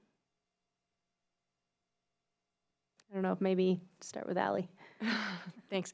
I guess one thing on 6026 is that right now we do have the 2026 state legislation implementation penciled into the draft in 2026.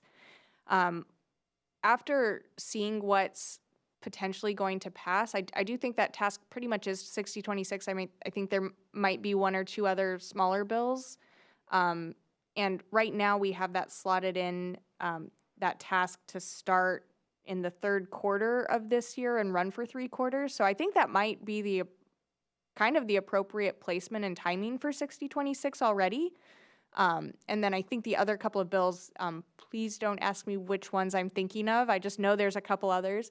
I think we had a little bit more of a lead time, and I don't know, Adam, if you know which bills those are. But I all to say, I think we have that legislation implementation task for 6026 placed about how I'd put it. Anything to add? No, yeah, I would agree with what Ally said. Yeah, I think the state legislation that is likely to pass or has passed this session, I think can be accommodated within those 3 quarters probably.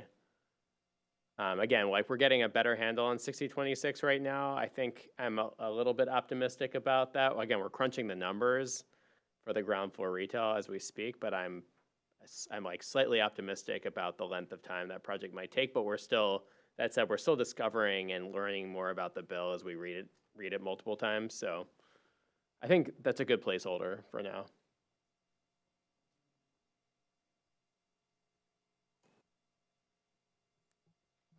And could we go back to the first page where we've got the low, medium, high? Yes, tell me when I've gotten there. Okay. This one? This one, yeah. Yeah. So Vice Chair Jacobson and I are talking to the mayor and deputy mayor more on this one. But I would just be curious to understand the way the Planning Commission and Council has interacted in Kirkland, I think is pretty similar to what we've seen in other neighboring cities up to this point. And this feels like a pretty big difference in the way that Planning Commission works with the council. And I would just be curious to understand if there are any other cities in our area where get initial direction on a lot of projects. My biggest concern is that if council has to see most things first, if we're talking about streamlining and getting things done in a timely manner, having council touch everything first kind of diminishes a large part of the reason the Planning Commission exists, which is to, dig into this stuff and do the work and do a lot of the in the weeds stuff before it goes to council, because council has much more than just zoning on their plate. So I'm just curious if there are any other cities that have this sort of setup between Planning Commission and council.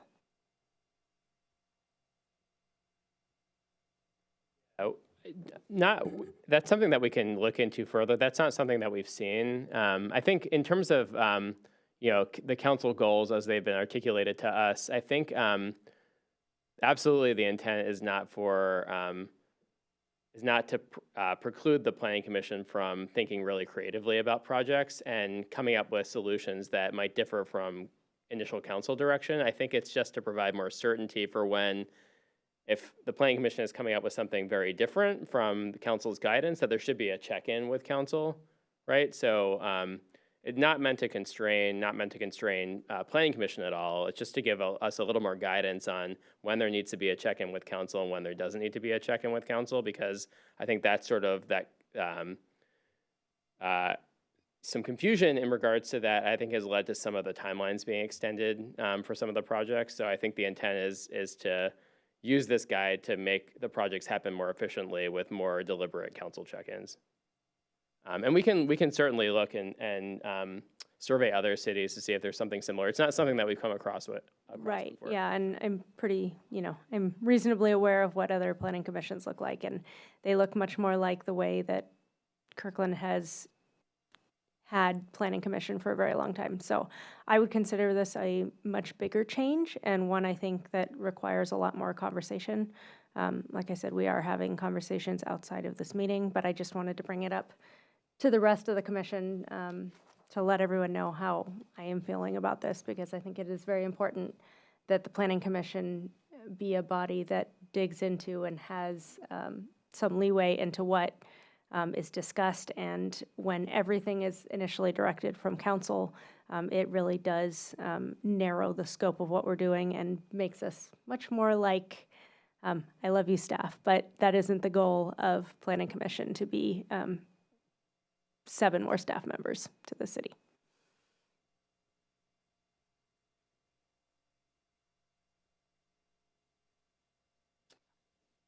Really quick on that note, I did want to note that I believe the mayor and deputy mayor are planning on reaching out to other planning commissioners to have 2-on-1 meetings as well. So please do, other commissioners, keep an eye on your emails. I think that's how the executive's assistant in the city manager's office will be reaching out to you all with those to set up those meetings. Anyone else have any other comments tonight? The question is, are we generally okay with the order of things, or do we want to think about this longer? Is there anything more that we need to talk about tonight?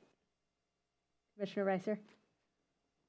I don't want to rehash everything that's been said tonight, but one of the items I would like to see, make sure that curb management doesn't get put off to like 2028 and 29, because once we get all this building and the parking reductions, I think developers should know in advance what the curb situation is going to be, and it's only fair to the community. Vice Chair Jacobson? As I understand, and I'm looking at city staff, but part of the reason why that item was moved to 27 was to align with the Transportation Commission's work program item to do basic, because those need to be aligned because they're part of the same work. So as I understand, so long as the Transportation team gets the budget for it, that's going to happen. That is also my understanding. So our transportation team would really lead that project. We'd play more of a support role, and the move was, as Vice Chair Jacobson mentioned, we moved it to align with where it shows up on their work program that has already been adopted by council right now. And then to answer Chair Rosman's question, I would like to see this come back to us. I'm not exactly comfortable signing off on a work program that I just don't know how all these changes are going to pan out.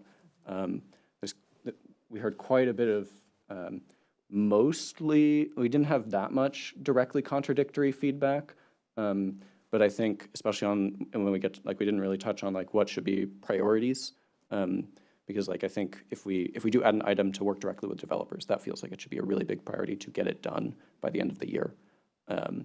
Whereas, and like, I would also like to get 6026 compliance done by the end of the year, or even the end of Q1 next year. But I believe we also have technically 18 months to comply with that from whenever it's signed. So like, if we absolutely have to, that can be delayed. And so I would just like it to come back to us at our next meeting on, I believe, the March 26th. That is your next meeting.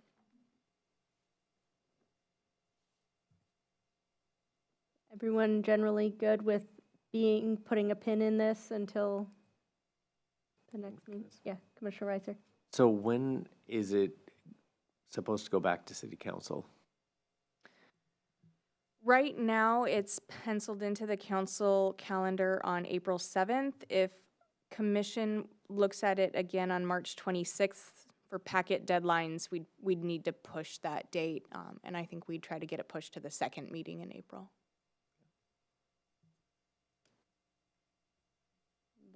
Just a quick question then. Was the assumption that we would take only one meeting? Because that would be why it was... That was how we originally scheduled it, before the comment was made about the possibility of it taking 2 meetings at your last meeting. Okay, that just, I don't know, I feel like had we talked about this earlier in the year, that it probably would have been clear that there were a lot of things that were going to change on this work program. That might have been a bit unrealistic. Anyone have anything they would like to add at this point? Is there anything else you need from us right now? Just go to revisit our questions real quick, and I invite Adam if he has anything.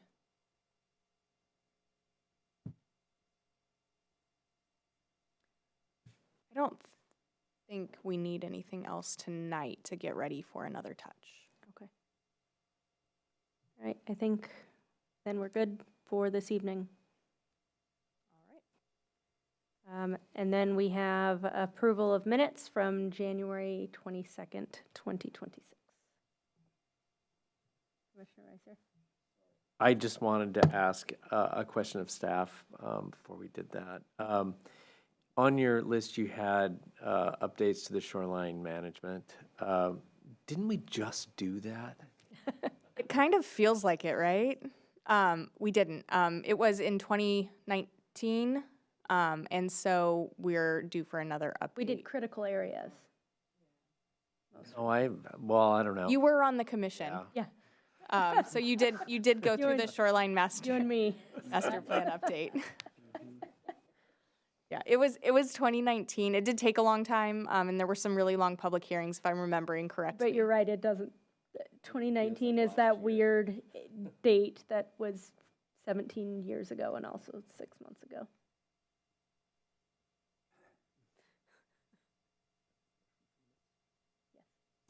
I move that we adopt the minutes for the January 22nd, 2026 meeting of the Planning Commission. Seconded. All in favor? Aye. Opposed? All right, meeting minutes have been approved. And then calendar update? All right, thank you. And thanks for all your comments and your thought tonight. It's very helpful. So your next meeting is on March 26th. At that meeting, we'll bring back the work program update. And then we also have scheduled a hearing on code adjustments for the Northeast 85th Street station area. I think I mentioned these at your last meeting, but I just wanted to remind you what those include again, because you did not have a briefing on them. So these are a few kind of quick code amendments directed by council to make in the near term, with the possibility of more adjustments as we look at station area activation in the coming quarters. So the code amendments we're doing the public hearing on March 26th are really, there are 3 of them. The first is to prohibit townhomes in the station area explicitly. The second is to expand the potential flexibility that could be negotiated if a development agreement is proposed to the city. So right now, we already encourage development agreements in the station area. Development agreement is a way for a project proposal that might not cleanly comply with the code as written to propose sort of a variance or a different way to meet kind of the intent of the code while with some changes to the development standards, and then negotiating what public benefits or why that might be a superior design or approach to the project. And so right now, the language in the station area says that development agreements cannot alter height or allowed uses. And so the proposed amendment there is to just strike that it can't change height or allowed uses. It doesn't mean we would approve it through a development agreement negotiation, but it opens up the possibility. So that's one of the planned code amendments that you'll hold a hearing on. And then the last is, and these are council requests, the last is to extend the affordable housing pioneer provision. And so those are coming forward to you. You'll get your packet next week. We issued a SEPA addendum for those code amendments this week as well. And with the extending of the pioneer provision, that's kind of putting a placeholder so that, because I think council wanted to look at affordable housing requirements like citywide, right? So that's basically so that at least stays in place while they have that conversation. Is that kind of the? I think that's one of the concepts. And then right now, the pioneer provision as it was originally adopted is until the first 624 units are vested or December 31st, 2025, whichever is later. We're past December 31st. We're nowhere near 624 units. So we're proposing to extend that date to December 31st, 2029. Are we at 0? Vested, we have some, I'm trying to remember if we have building permits in. Yeah, we don't think so. So it is 0. There might be like 6 that are part of a smaller development, but yeah. So, you know, There's still a lot of room Effectively left in the 0. Pioneer provision as it stands, yeah. Yeah. And then moving into April, we still, again, because of that kind of staff just coming on board, we might have a public hearing on residential lot splitting ready for you at your first meeting in April. We need to confirm that still. And are also still making sure we have a topic for your second April meeting. So more to come on that as we kind of all get settled and readjusted into our new assignments now that we're fully staffed. great. Anybody have any questions at this point? No council actions or anything for update?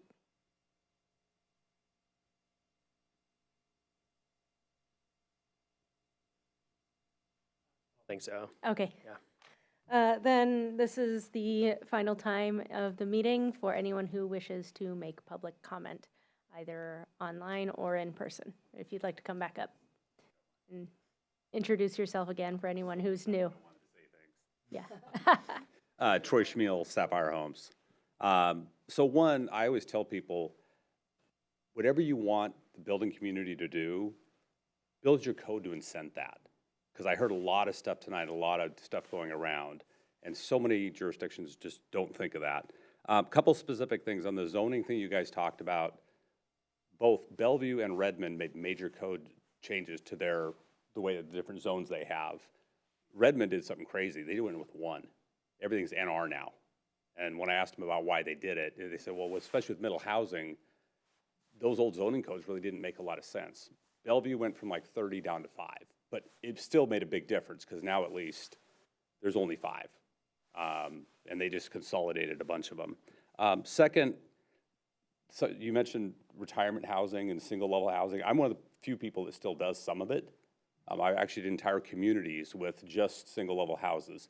It is almost impossible to do in the major east side cities because of the cost of the land. It is so, right now, building lots, just a tear down are going between 1.2 and 1.5. It's just crazy. But there is things we can do. So most of it is 2-story. I am trying to do a lot of my stuff with a bedroom at least, if not the main bedroom on the main floor. And that's something, if you guys want it, incent it. Right now, I'm gonna start with roughly half of them, I'm gonna do that. But it's not always gonna be, I still use the term master, but a main bedroom just because of the size. So there's things you could do when we start talking about FAR, lot coverage. The other thing I wanted to point out is there is some major issues with that, with lot coverage, with impervious surface, everything like that, because you basically have twice as big a footprint when you do a single level house. Love to build them, it's just hard to do right now. So anything you guys can do, if you want that truly, put some incentives in there for that. The other thing I just want to point out, my company does, we're medium, but we're local. We were trying to do middle housing projects in 5 different jurisdictions. You guys are the only ones we have not been able to do one in yet. I've got 2 in Redmond, 2 in Bellevue, 1 in Bothell, 1 in Sammamish. I cannot get a project to work because I keep getting outbid by the 1-for-1 guys. And again, I have no problem with them if they want to do it. We need the tools to be able to do projects here. Because I'd love to do some more. I used to be a big builder in Kirkland. I moved away when things got out of control with how expensive 1-for-1s got. But I've been down on the south end for years building middle housing. Townhomes, cottages, houses with ADUs, a little bit of everything. So it can be done. Thank you. Again, like my comment at the beginning, if you can bullet point and send, the more detailed information you can give us, we would all very much appreciate it. If you guys ever want to learn more about this or sit down with a builder, I'd be happy. I know whether it's me or somebody else. So when you send the email, if you can also make sure to include your phone number and all that. Yeah, thank you. Hi, hello, Mike Nickram here. I raised my family just a few blocks up the street, and so I'm one of those builders that some of the trees that I planted in this town back in the 70s are now called legacy trees. They're like this big around, right? So back in 1995, Bob councilmember Neer, wrote a book called A City Becomes of Age. It was about the previous 30 years. Fortunately, I'm in that book because I was on the city's Growth Management Commission that put together this 1995 comp plan. And I want to give you one of our biggest challenges we faced back there 35 years ago, that there was, I'm going to read, quote, critical housing needs facing Kirkland over the next 20 years. Okay, so we missed that already by 10 years. So we got to get on this now. So I'm right now building, and by the way, your comments, Angela, earlier about dealing with city council, I had the exact same words in 1992 in this very room. We're still there, right? We're building wall components with pre-cut studs to reduce our waste. I'm building right now net zero housing in the most expensive urban area in our state, second most expensive urban area in our West Coast. And we're putting a major bedroom on the main floor, just for everything you need said. We're building 3-bedroom, 3-bathroom, fee simple lots. And we're at a price point where I had one of my buyers come up to me and say, Mike, when we started looking for a house, we did not expect to see new construction. So we're building net zero. These homes are going to be zero carbon in the future, and we're doing all kinds of carbon reduction. So why am I not doing that in Kirkland? Right here where I raised my family. Where am I doing it? I'm doing it in Seattle. So why am I doing this in Seattle? For the same reason my great-grandfather platted the University District, my double-great-grandfather homesteaded Gig Harbor. So why did we choose those areas? So what I'm asking you guys, since I'm run out of time, and as Troy just said, why don't you all talk to the builders? We'll tell you how to get there. We're here anytime. By the way, Adam, machine learning is not intelligent, but it's amazing. And I'm dealing with some of my former Microsoft buyers. They're kicking it, okay? I mean, I just uploaded a bunch of documents to compare on a Shorelines application I have in Issaquah, and I had my machine learning tool come up with a full response in 37 minutes. I'd like to talk to you further about it. One of the biggest things, 2 things, we need lot coverage, better lot coverage, and single-day permits. We can do that by the end of this year, I guarantee you. Talk to you further about that. Thank you. All right, thanks for listening. Thank you. You know, from being there 35 years ago, good luck for that 2044. I tell you, it'll be here before you know it. I would love, though, if we could potentially reach out to these folks that have come tonight. It seems like there's a lot of interest in potentially coming to sit down. Maybe we could do a joint study session with council, even if it was like fully virtual or something to make it so that it can happen sooner than later. I just, we are hearing from the folks that are building middle housing, and we're saying we want middle housing. So I think talking to the folks that are doing it would be really good. Go to one of the master builders' breakfasts on Thursday at 7:30. Yeah. But I would love to bring them specifically into the city and have those conversations and specifically point out the things that have gone well in neighboring cities and what are, because I don't think it would take that much for us to be at least equivalent with everyone else. And again, we passed middle housing first in 2020.